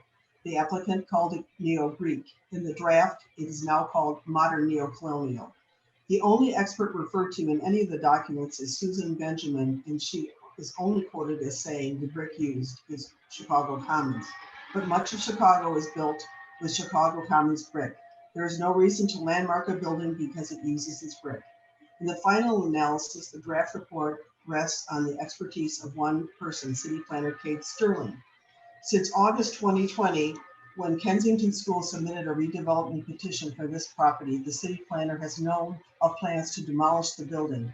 But until last month, he never suggested that there was any architectural merit to the building. Kate Sterling was present at the November 18th, 2020 meeting of DAPR, Design and Appearance Review Committee, where the Kensington's proposal was voted on. He did not object to demolition. Moreover, at the same meeting, Chair Joanna Knighton was the only vote against the Kensington application, and her opposition was not on the basis of preservation. Instead, her only objection related to traffic concerns. The staff should not now be allowed to argue in favor of landmark status. Landmark status would render our church virtually unmarketable. Any congregation who would seek the building would need several hundred members. Yet the neighbors objected to the buyer, and the planning commission rejected the special use permit because the congregation would fill the church. There are no other possible uses for the building because of its split level design, enormous windows. It's not easily adapted to other uses. It is unlikely that anyone would convert it to a single family residence because it would also be much too large in comparison to the neighboring houses. The city planner implicitly concedes this point in his May 3rd memo, where he states that, quote, current adaptive use potential for the structure is significantly limited, end quote, due to its location in the R1 district. Then without explanation or support, he asserts that the building would be, quote, an excellent candidate for a unique preservation use, which would, quote, likely increase the property's marketability, end quote. In light of the significant community opposition to the two church fires, which would have maintained the current use, it is highly unlikely that a multifamily residential use would be approved. Moreover, in the light of community opposition, it is unlikely any developer would even undertake the process. In the draft report, he also suggests that the parking lot could be sold for a single-family residence. That suggestion is unworkable because it would make the church building even less marketable with no parking. The report states that the quote, preservation is not a means of stopping change, end quote, but it is exactly what is happening here. The day after the Planning Commission voted on the Kensington proposal, the application for landmark status was filed. It was clearly a fallback position if the City Council chose to reverse the Planning Commission on Kensington School. The draft report continues in the paragraph to say that landmark status gives residents unique incentives. That is only relevant if the owner wants landmark status. Here it would be imposed on us, creating significant harm rather than benefits. It is wrong to say that, quote, a benefit outweighs any perceived burden, end quote. The church gets absolutely no benefit, and its burden is not perceived, it's very real. The landmark process has been used by a single resident to prevent a congregation from disposing of a building that no longer meets its needs. We respectfully request that the Preservation Commission reject the draft report and reverse this decision on landmark status, both because the basis of application is flawed and because such status would impose a significant hardship on the small membership of the church. Thank you for your time. All right, Gary, was there anything else that the owner wished to present? Not much. We've read carefully the draft, and in this are a number of recommendations for potential adaptive reuses. Having had the benefit of being in this building, seeing the site, and following this process, many of those are going to be impossible without demolition of the building. We feel that architecturally, this building, while interesting, is not that significant, and that, again, and as Anne reiterated, the facts and the basis for this draft and for the language that was used in the original nomination are flawed and incorrect. So we again ask this commission to reconsider this and to withdraw it and allow this church to continue marketing this property. Thank you. You know, as to factual matters, such as there was just references to a letter, none of this was presented at the hearing. And, you know, at this point, you know, you stated things, but not presented you know, you read from documents that weren't presented.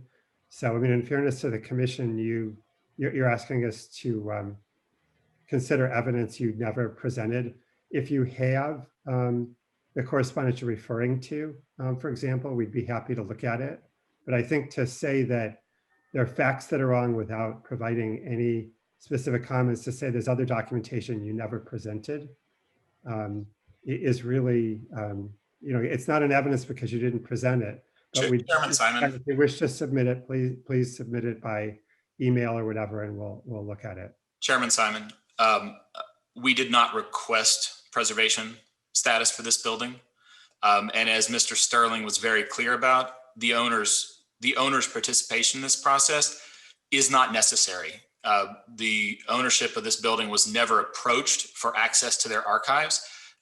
We are simply providing the factual information available to the owner in order to prevent the unnecessary landmarking of this process. So we look forward to hearing your debate on the matter. It's totally up to you whether you wish to present additional documentation to contradict the report, but you can't tell us that our facts are wrong based on documentation that you declined to present us. So it's up to you whether to present evidence. But all I'm saying is if you wish to present additional documentation, it's up to you. You don't have to, but obviously we can't consider things that you don't present to us. All right, were there any other people who wish to speak for the owner? I know Carlos said there were 3 people. I believe it's William Johnson who sent an interest to speak. I don't know if he is online, but I don't know if he wishes to speak now. I would, this is Bill Johnson. I'm assistant treasurer of the board, and I support what Ann Ratajczyk has presented. Okay, thank you. Were there any other members of the public who wish to comment on the report? I just have one comment that I thought that the burden of proof was from the person who's asking for who's submitting this in. And I don't know, I don't see anywhere where he proved that who was the actual architect on this, but we do have lots of people. I mean, you know, again, no one has presented anything to us that would question that. And so if you do wish to question it, we're open to looking at evidence and you're free to present it, but you said such evidence exists, but Gary has said that you declined to present it. So again, it's up to you. If you wish to controvert it, we're open-minded in terms of looking at all the facts, but you've got to actually, you know, Gary spoke for a good while last time without mentioning this and without presenting this. So again, it's not at this point in time, it's late, but I'm not gonna say it's too late. So please feel free to do so. We're open-minded about it, but we can't review things that you declined to give to us. So thank you. So how do we submit this to you then? You can just email it to Carlos. Okay. Yeah, we'll appreciate if I get the statement that you read, Mr. Ratcliffe, because we can include it with the information that will go to the city council. But if there's the letter you were describing, I mean, please actually send what you'd like to. All right. Was there anyone else from the public who wished to speak to this who hasn't spoken yet? No. All right, then we'll move on to the discussion of the draft report. Are there commissioners who wish to comment on the draft report or otherwise discuss it?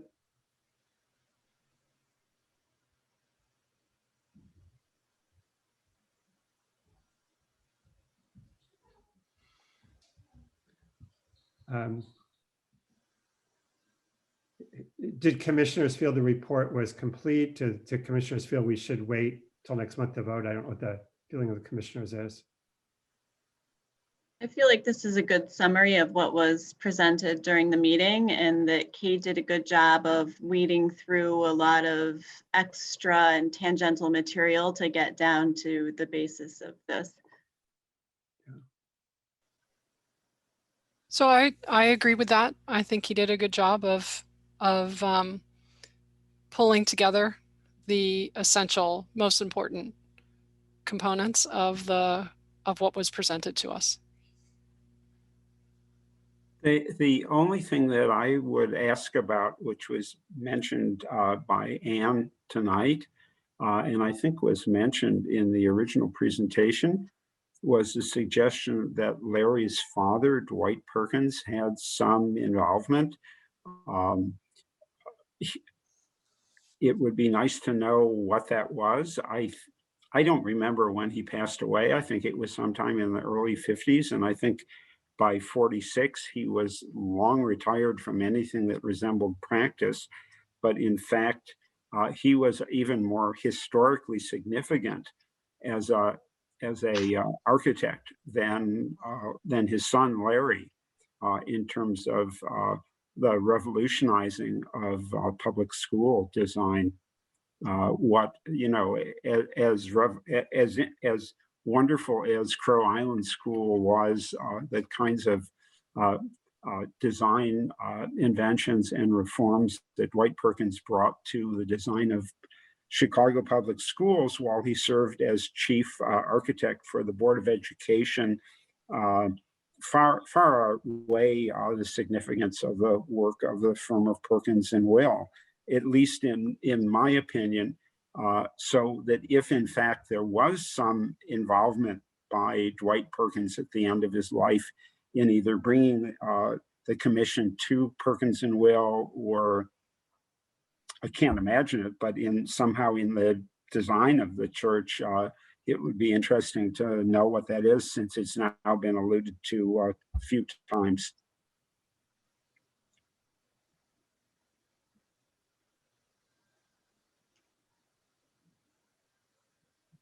Any other commissioners?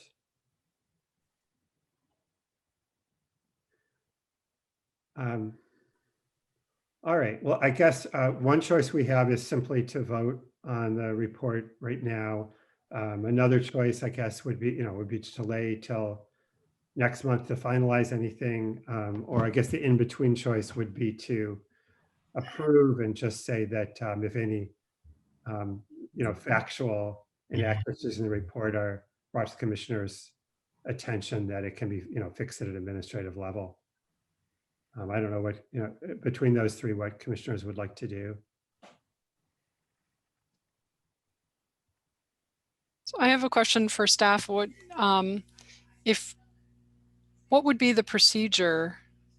Because we only have until the next meeting, right? So if 75 days from the time the hearing was closed. 75 days?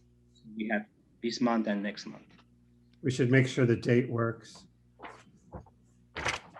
So let's look at the last, so it was May 11th.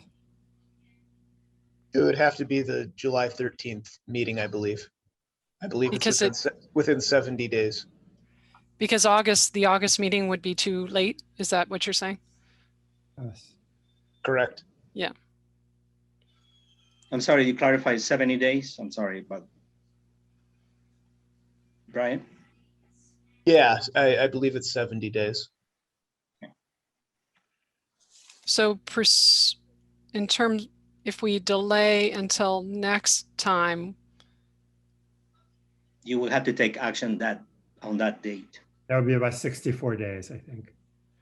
Right. 2 months. That makes sense. A little more than 2 months.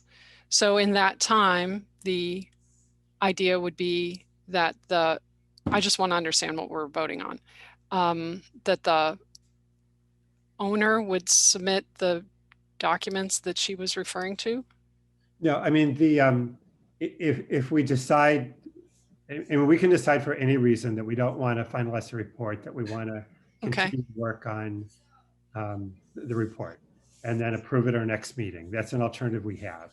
So we don't have to actually provide a justification for why we're not. No, we have that time, and just, you know, in terms of, you know, again, continue to make sure that the report is, it includes all of our input and is factually correct. Okay. We simply wish to wait a month to do that. We can, for, you know, just because we wish to, we have the time. Okay. Mark. Thank you. Schumacher and Ann, I forgot what her last name was, but they both alluded to the fact that there are errors and inaccuracies in this report. And I wonder if there is a way in which we can officially ask them to submit things that they submit and document those errors so that we can correct and incorporate them. I would think that if a letter were to go out to them officially requesting proof what those corrections were, and then historical proof of those corrections, that might be an interesting strategy to pursue. They're still on. I mean, they're still on Stewart, and it's fine. I mean, we can simply make hope it they're clear still that, on. Yeah, because you asked them to do it. I'm just saying, should the commission officially ask them to do that? Carlos, can the commission do that? Since they're the nomination, it's in my opinion, the principal document that, you know, is submitted to the commission for review. And in my opinion, the owner, which is not in favor of the nomination, is their call to submit anything that will correct or be contrary. We cannot, in my opinion, ask them to do it. As a matter of fact, is their call. So well, not ask, give them the opportunity, the official opportunity. They want to take it.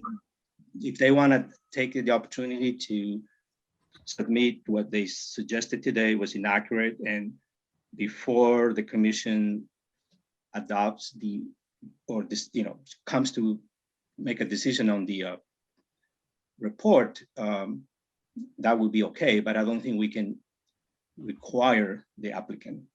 I'm sorry, not the applicant, the owner. Yeah, I have a procedural question. Do we need to adopt this at a official meeting, or can we do a vote by email roll call, for instance? No, it has to be a public meeting. We cannot do it at a public meeting. Okay. So we can do it tonight, or we can vote in July. I just want to make sure, Brian, would you concur with my explanation? Yeah, yes, I would. Thank you. Just want to make sure. This is very important for the commission and the owner and the applicant as well. So. Well, I guess maybe I should ask clarification. What are you exactly asking about? The emailing on the vote, and it has to be done at a public hearing. Okay. Yes, that would be that one question, and the other question was whether the commission can require the owner to submit the request, not require. Request. Well, submit the information they shared with us today. And required, I mean, I don't think so. Request, I don't see why not. I mean, it's up to them if they want to submit it. And they're aware that you've already asked in this meeting for that information. Okay.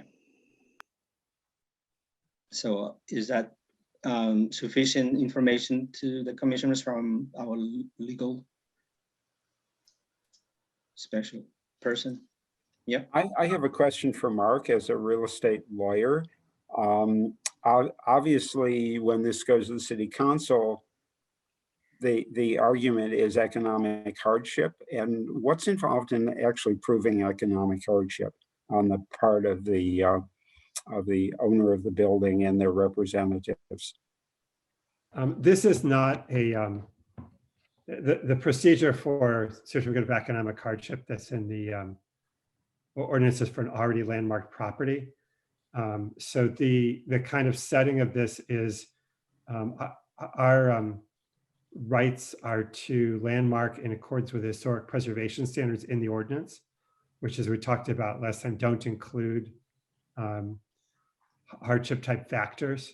But the city council then has a full discretion for a much wider range of things than, the city council's entitled to make any considerations, particularly economic ones, tax rolls, things like that, that are beyond our purview. And, again, they have the right and the responsibility to consider much wider, really any factor they want to. And so our job is really just to recommend, based on historical preservation standards, really not to, we're not really able to make an economic development or real estate tax or any assessment like that.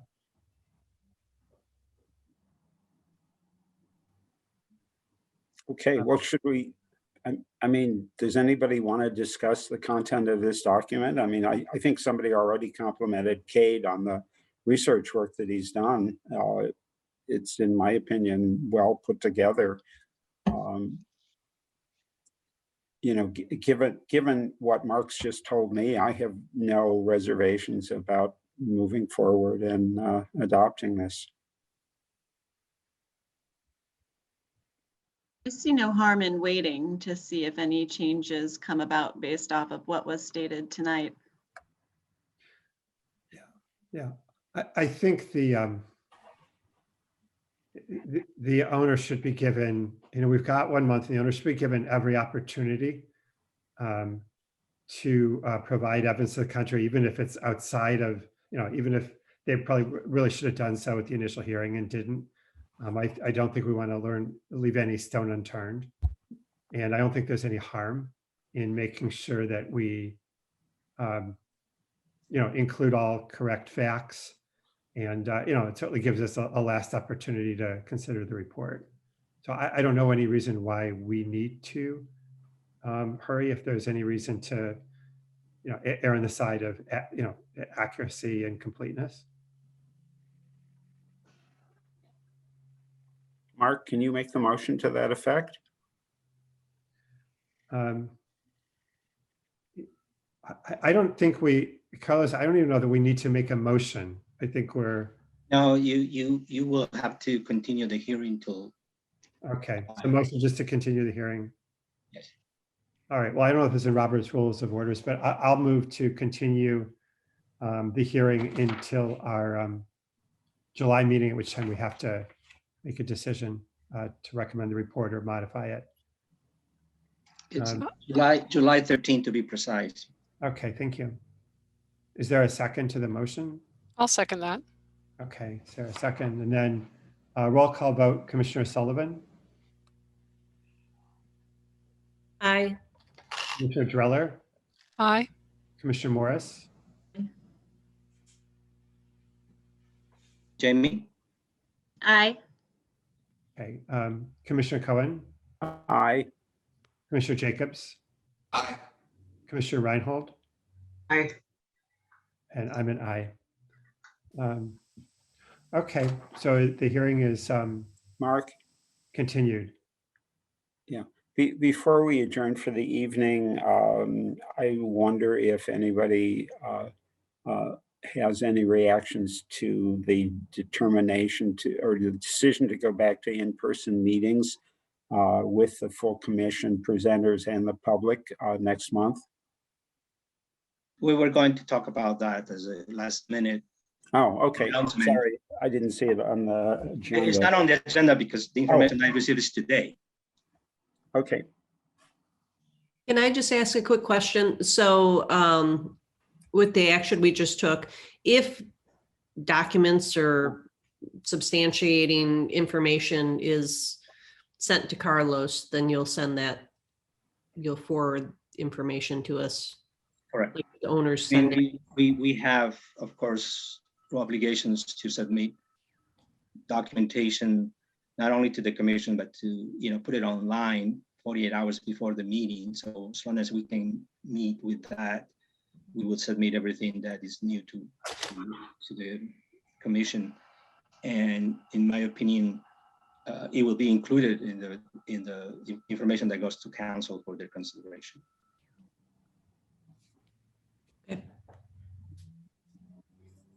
Okay. I guess should we probably should approve the May 11th minutes. Were there any, I can't remember, were there any comments on them or? I'm not aware of any comments that Kate might have received from commissioners. If they were received, he probably incorporated them into the minutes. Okay. I will also say that I actually prefer the way the minutes were done this time, just because they were a little bit clearer and more to the point. So Carlos, I think you and Kate, this is a good improvement on how the minutes are being taken. Yeah, I will give the credit to Kate. I think it's easier for you guys to put the commission or the commissioners than having to go through and do an actual person who's he said, she said, since we have the video.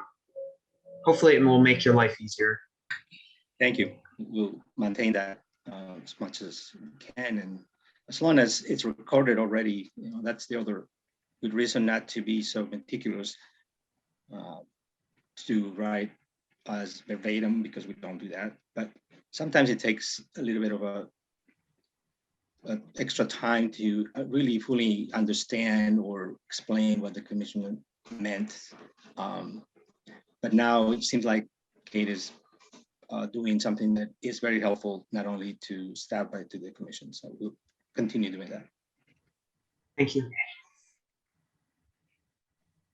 All right. Do you want me to make a motion, Mark? Please. I move to approve the, I forgot the date. I move to approve the May 11th minutes. I'll second. Okay. Jamie second.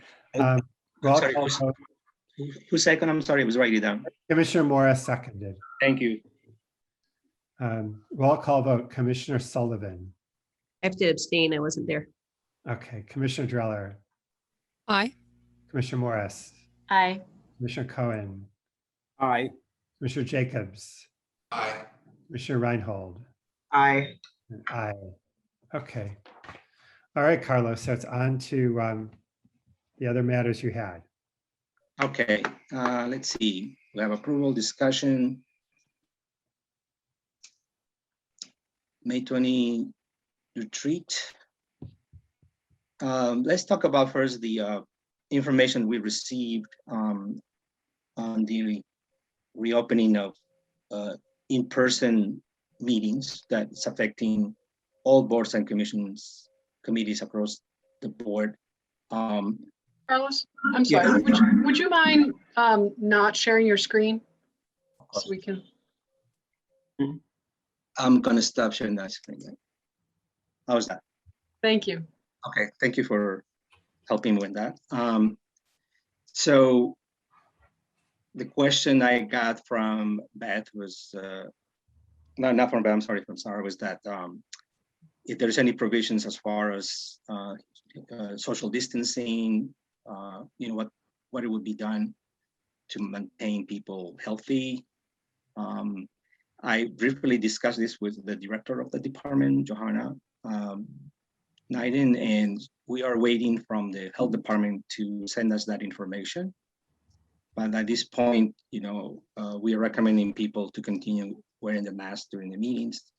We will keep social distancing as much as possible, and the public will still be able to interact with us through a virtual session as well, so that they don't have to come to the meeting. So we don't know exactly how many people will show in person, but they will have the opportunity to observe and ask questions virtually. Is the resumption Evanston determination? Is it a statewide determination? I'm just curious. The information I received is the state is apparently has a deadline for this to disclose the type of virtual meetings, and they don't expect that will be extended. So they're preparing for that. Yeah, it's not a matter of the local government deciding this. I health. like working from home. Yeah. And we had to have a quorum present, which requires at least 5 commissioners until we don't exceed more than 9, will be 5. If we have 10 or 11, which is the maximum, then we need 6 commissioners present for a quorum. So if somebody is presenting before us and has some, health issues, they have the option to present remotely, even though we're all there? They were not that specific, but the public has the option to access remotely the meeting. Whether it's only the public, not the applicant, I need to clarify. I haven't. Oh, sorry, go ahead. No, I haven't done this in person. So I don't know like what the space is or anything. I mean, how close do we sit to each other? It would be the council chambers, and my understanding would be that there would be at least 3 feet from person to person distancing. But again, we currently have 8 commissioners rather than 11. So that might change if we have more commissioners appointed. So at this point, I don't have concrete answers to your questions. And my hope and expectation would be that the health department will give us more information about what they expect us to conduct these meetings. But everybody I'm sorry? Everybody inside City Hall is required to wear a mask still, right? They're recommending. What about proof of vaccination? Yeah. So there would be still. Can't do it. Yeah.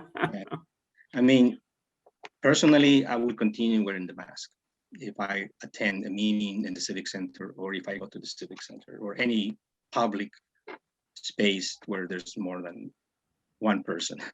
Elevators, for instance, is difficult because you might be by yourself and then another person comes without a mask. It seems like they haven't worked out some of the details. I mean, I'm just thinking if, how would somebody present to us if we're there? And I mean, I know technologically that it can be done, but I don't know if we are technological prowess is to the level that we would be able to allow somebody to present like when we're in person. Well, right now it's all virtual, and we can communicate with each other and with the applicants. We have a big screen, these council chambers, which I would imagine we will project in the virtual portion or the virtual setting. And at the same time, we have a live version of the same. So I don't necessarily think that would be an obstacle. Again, this is all very early to say exactly how it's going to work, but that's the direction we received this morning for all boards and committees. So we're not being singled out in any way, shape, or form. Oh, I mean, but do we have a choice? Oh, I'm sorry. My understanding is that if the state is not going to relax or expand or extend the deadline, we don't. I can't speak for anybody but myself, but Carlos is somebody who is very, very sick and spent a lot of time in the hospital. I hope you can understand my reluctance to go sit in a room with a lot of other people. Yeah. Well, all I can suggest is that, as individuals, you can express your concerns, and I will be happy to share that with the director. I just did share my concerns. Okay. Yeah, it does seem like I mean, clearly they made the announcement without having thought through yet any of the ramifications. And I think you're hearing a lot of commissioners wonder if this is feasible and safe on such short notice. Even separate apart from procedures and then it raises questions of if the people can make, applicants can apply virtually. How can you say a commissioner can't also be virtual? I mean, either the commission has to be in person or it doesn't. So it just doesn't seem like and then the safety issues, the mask issues, it just doesn't seem like they thought there were any of these issues, and they're not details. I wonder if Brian's still with us. Brian, do you have any information you can share with us as far as this requirement that we would have to? Doesn't look like he's on the screen anymore. Okay.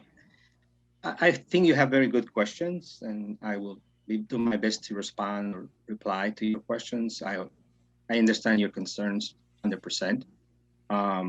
Do you need like an official letter? I mean, I wrote to you expressing my concerns, but well, do you need like something I more said, official?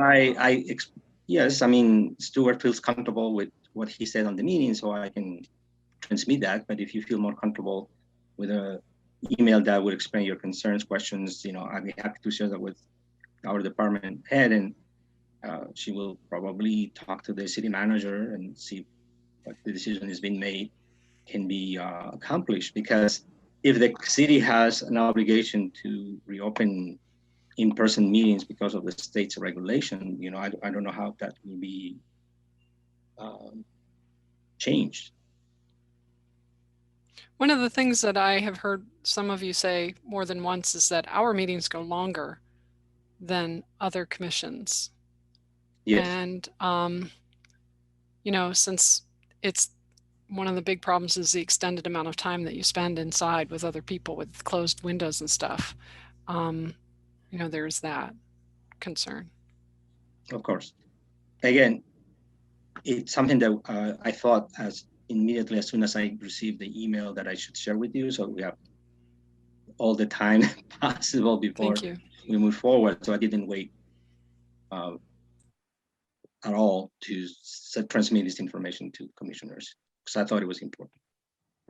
I would just chime in that I agree with everybody's concerns that I'm hearing here, and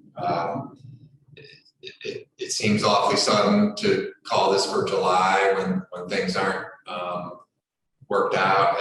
And in addition to that, if the idea is that it's kind of okay for people to be inside if they're masked, I think that as imperfect as this Zoom situation is, I think it's probably a lot better than asking people to be speaking with masks, even if they are in person. You're not going to know who's speaking. You're not going to see their mouth moving. Things are going to be muffled. I think it's going to present more challenges than actually in the Zoom meeting. John, the Zoom meeting is 100% protection. The vaccine statistically is only 90% protection. That's right. Well, I would like to add that some of us have members of our household that cannot be vaccinated. I just want to add that. Not everyone can get vaccinated, so at least not yet.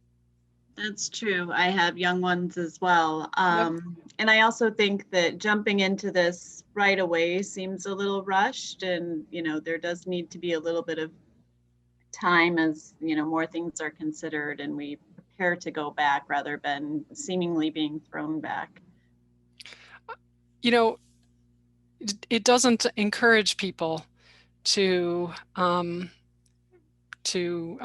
be public servant, to volunteer for a commission like this, if this is how it goes. We should all ask for hazardous risk pay. Well, we're hopefully going to try to recruit some folks or bring some different kinds of people into our group, and it's not encouraging. I hear you, and hey guys, sorry, Carlos.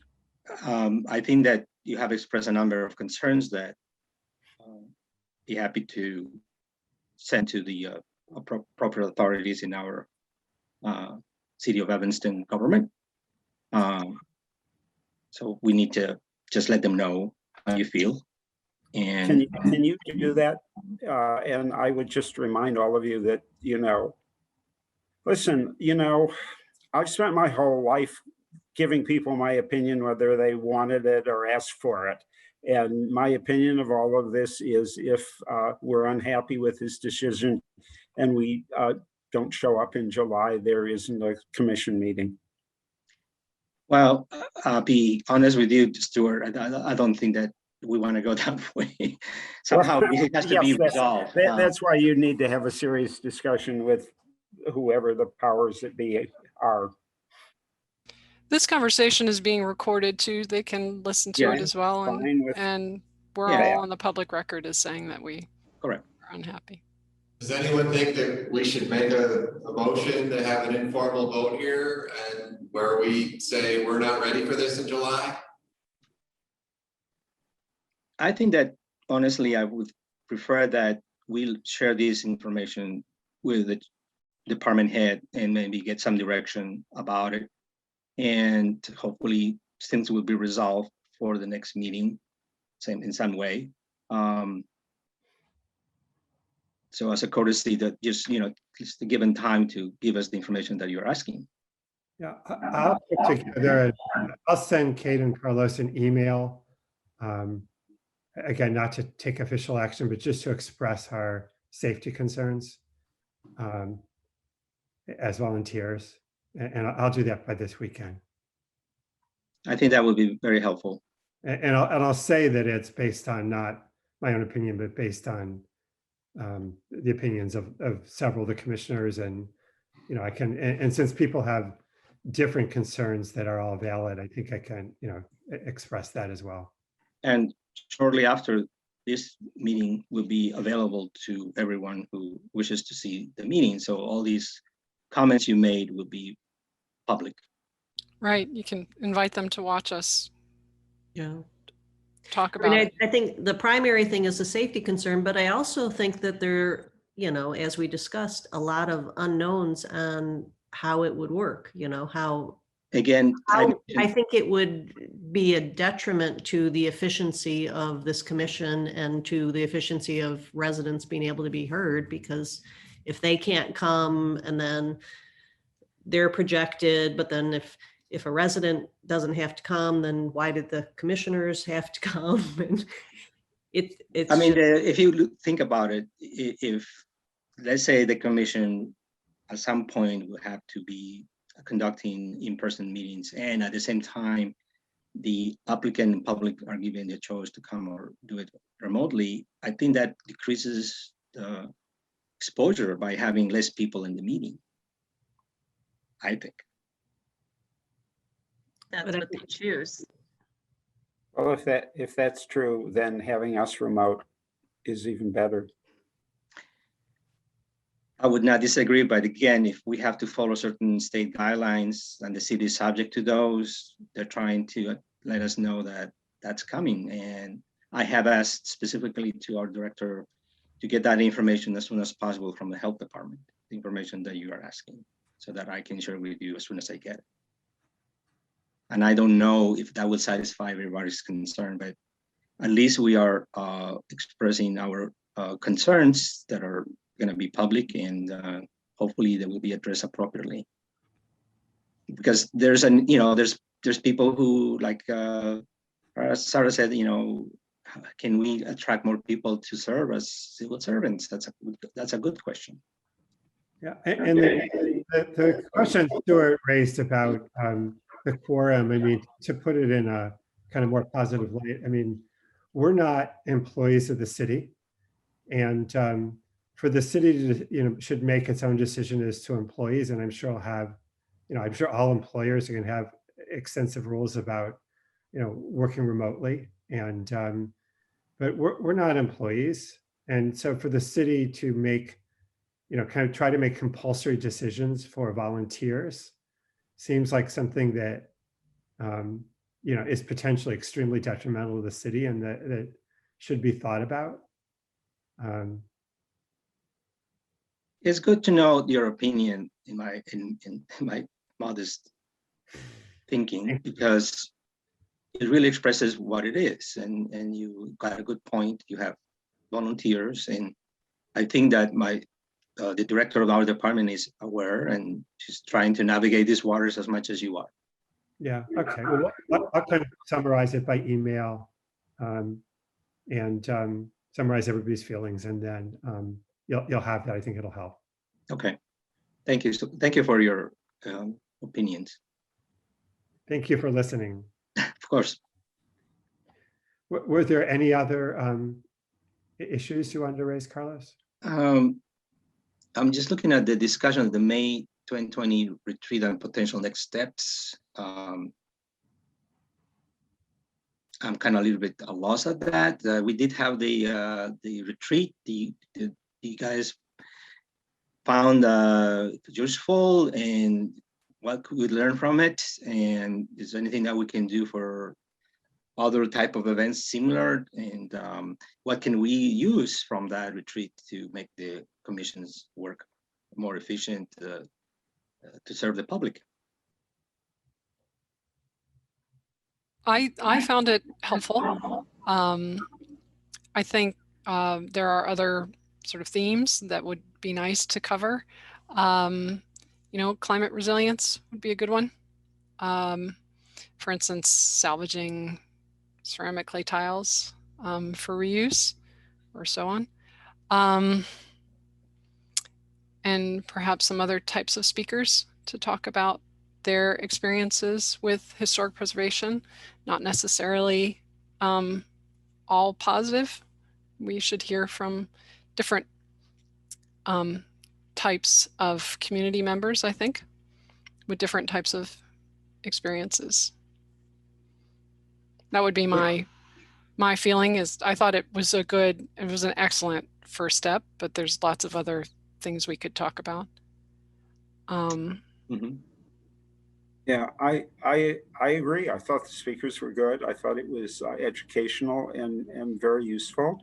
I think given the questions that surround the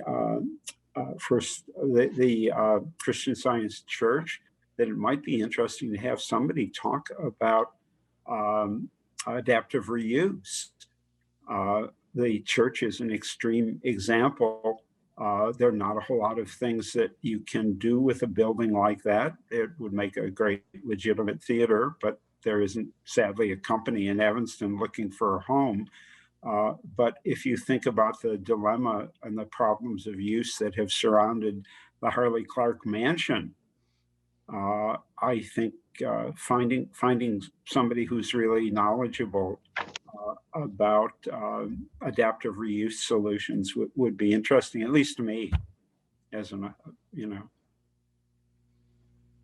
One thing just about the format that I was thinking is I thought there would be, like 30 minutes at the end for us all to just discuss, and reflect on what we just heard as it relates to, what we're doing in Evanston and things like that. Just, we did a lot of listening and it was all very interesting. And I thought they're very interesting speakers, but we didn't really kind of reflect together as a commission on what our thoughts were about what they said. That's what I understood too. I think I feel kind of like that's what Cade was expecting, but the presentations went, kind of filled the time. So maybe having the presentations a little shorter. Yeah. Or something. Well, we had a good chat though. Yeah, I think at the end of each presentation, we have asked commissioners if they have any comments, or I guess it was not clear enough to say, this is time for discussion, but I believe we did have the opportunity, but again, the time. Yeah, I guess to clarify, I was thinking like we had an agenda, opportunity to ask questions of the presenters, but not like, if we shorten them a touch and then just had some opportunity to just discuss amongst ourselves. We will put it on the agenda as a next step, or next thing to do after a presentation. Yeah. Okay. But I think that Cade was imagining that we would try to think beyond just the resource management stuff we do, right? Did other people understand Can you clarify that, Beth, please? Well, I mean, my understanding was that he hoped we would talk about doing other things beyond just the commission meetings and the stuff. Not that that isn't important, but other stuff. You talked about an awards program, some other things that the outreach to the community and so on. That's what we were going to be talking about, right? Are we gonna have preservation awards this year? Yes, we will have the awards in September. And that was a request that we received from the applicants during the pandemic. They felt that there's better opportunity to take pictures, not during the winter. And we received at least 4 or 5 nominations so far. And potentially we're gonna get 2 more. So we are preparing for that. Do you, since we're on that topic, do you have jury members yet? Or you had asked us? Well, I don't have jury members, but if you have anyone who you would like me to contact, I would be happy to call that person and ask them if they like to volunteer. Can you just tell us very briefly, unless I'm the only person that doesn't know this? No, basically. Who is a juror? It's not in Evanston, Right, so we try to find people who are preservation minded. They don't have to be preservationists per se, but architects, designers, landscape architects, urban planners, to serve as jurors. And what we ask them to do is look at the applications. It's not a competition, it's whether or not it accomplishes what they're applied to do. There might be some projects, for instance, that are very modest in a neighborhood, but do have a more impact than, let's say, a mansion in the lakefront. So that type of recognition is more a recognition rather than a competition. But is it somebody that has to be an Evanston resident, or is it? No, we try to reach out to other communities. And now we're trying to get more emphasis in attracting, hopefully, minorities as well. Yes, well, I have somebody in mind, but she's in California, so I don't know whether that's well, if we're that's gonna too far afield. It's virtual. Virtually, I was thinking we're going to do it virtually until this announcement, but this is not a public meeting per se. So I think we'll do it virtually. So somebody that far afield would be okay? I believe so, but okay. I hear something different. I think we have to take advantage of the technology to the extent possible within reason to be able to function. And if we have someone who will contribute to this effort that might not be a local resident or living in the area, if we can do it virtually, I don't see why not. Okay. I also have someone in mind who is more local. Anyone who you might think will be interested individual to help us with this effort would be much appreciated if you let me know.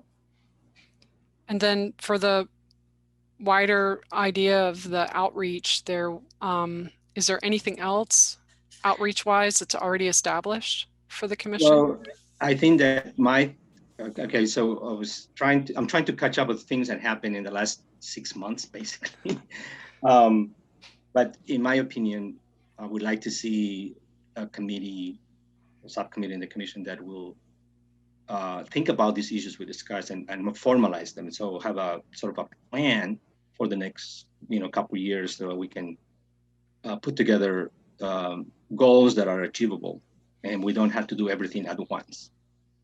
So the first step was to have this presentation by 2 professionals that I think found helpful. So they discuss certain things that perhaps we can piggyback on, or other educational opportunities, not only for the commission, but for the public.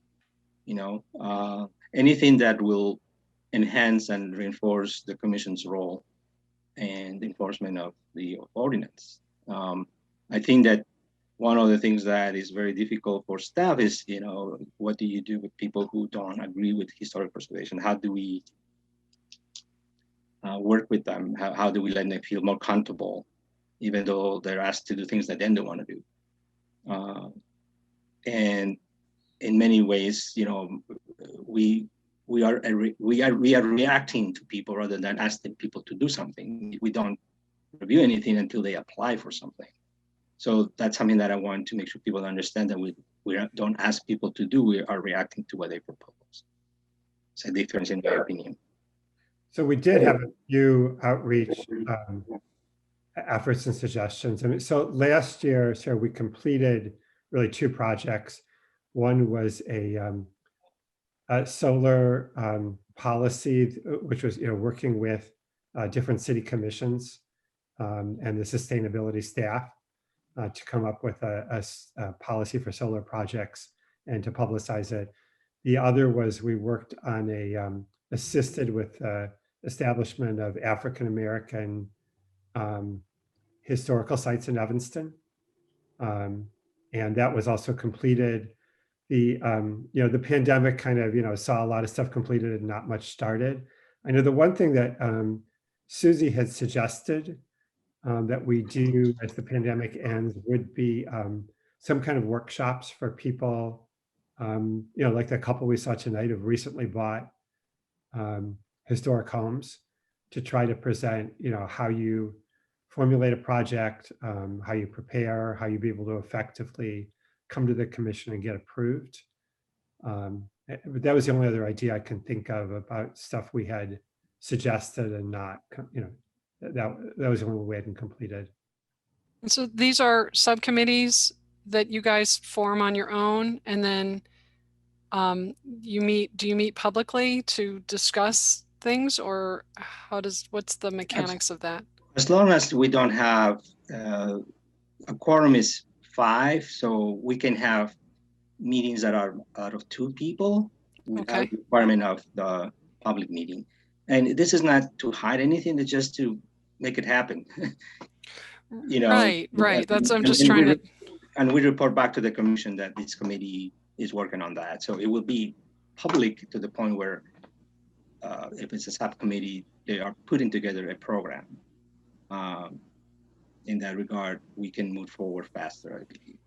And then the committee makes a presentation to the full commission, and you talk about it. We make a proposal and what's the goal and how it's achievable, and when do we have the seminar, the workshop, so that it could be part of a plan for the commission to follow, and show that we are, you know, updated with information, that we are active with the role of the commission in terms of what the ordinance calls for, and educating the public is one of the items that we have. And in my opinion, education is constant, doesn't stop. So whatever we did 10 years ago about windows, we can do it again, because we see that issue coming almost every meeting. Yeah, redundancy is a good thing sometimes. And also there are different materials. For instance, you know, one issue for us is, you know, we hear from materials that we're not too familiar or have not been proposed. You know, what does it mean they're not necessarily appropriate just because they're different from what we're used to? I think would be a good discussion about that. And the other issue is, you know, more communities, not only in the United States, but around the world, are trying to become solar. We have the solar contribution from the two committees and commissions in the city, but the city is committed to be solar. So how can we balance that? Even though we have now good participation from 2 other bodies, are we in the way of achieving that if we're not going to approve every single panel that comes to the commission's attention? That's not the purpose of, you know, the idea was that how can streamline? Somebody would have to go to the commission every single time, or can staff approve something that is installed in the rear, in the garage, or not in the front elevation? You know, we're trying to streamline so that they know that we are also on board with environmental issues. All right, we should probably adjourn unless there's anything else.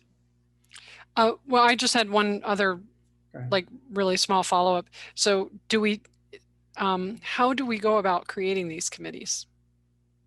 I'll send out an memo to you and kind of propose something, and then we can discuss at the next meeting and see if those committees that I'm suggesting could be doable and who can volunteer to each. So it's created in a conversation like this, kind of Right. at the end of the meeting. Okay. That's what I would propose. Yeah. Thank you. All right. So somebody want to move to adjourn? I'll move to adjourn the meeting. I don't know what else to say, Mark. Yeah. Second. Do I have to say what time it is? 9:44 p.m. Second. Second. All in favor? Aye. Aye. Aye. Thank you. Thank So, you, everyone. Have a good we are next month. All right. Good Thank you night. so much. Everyone, Good night. take care.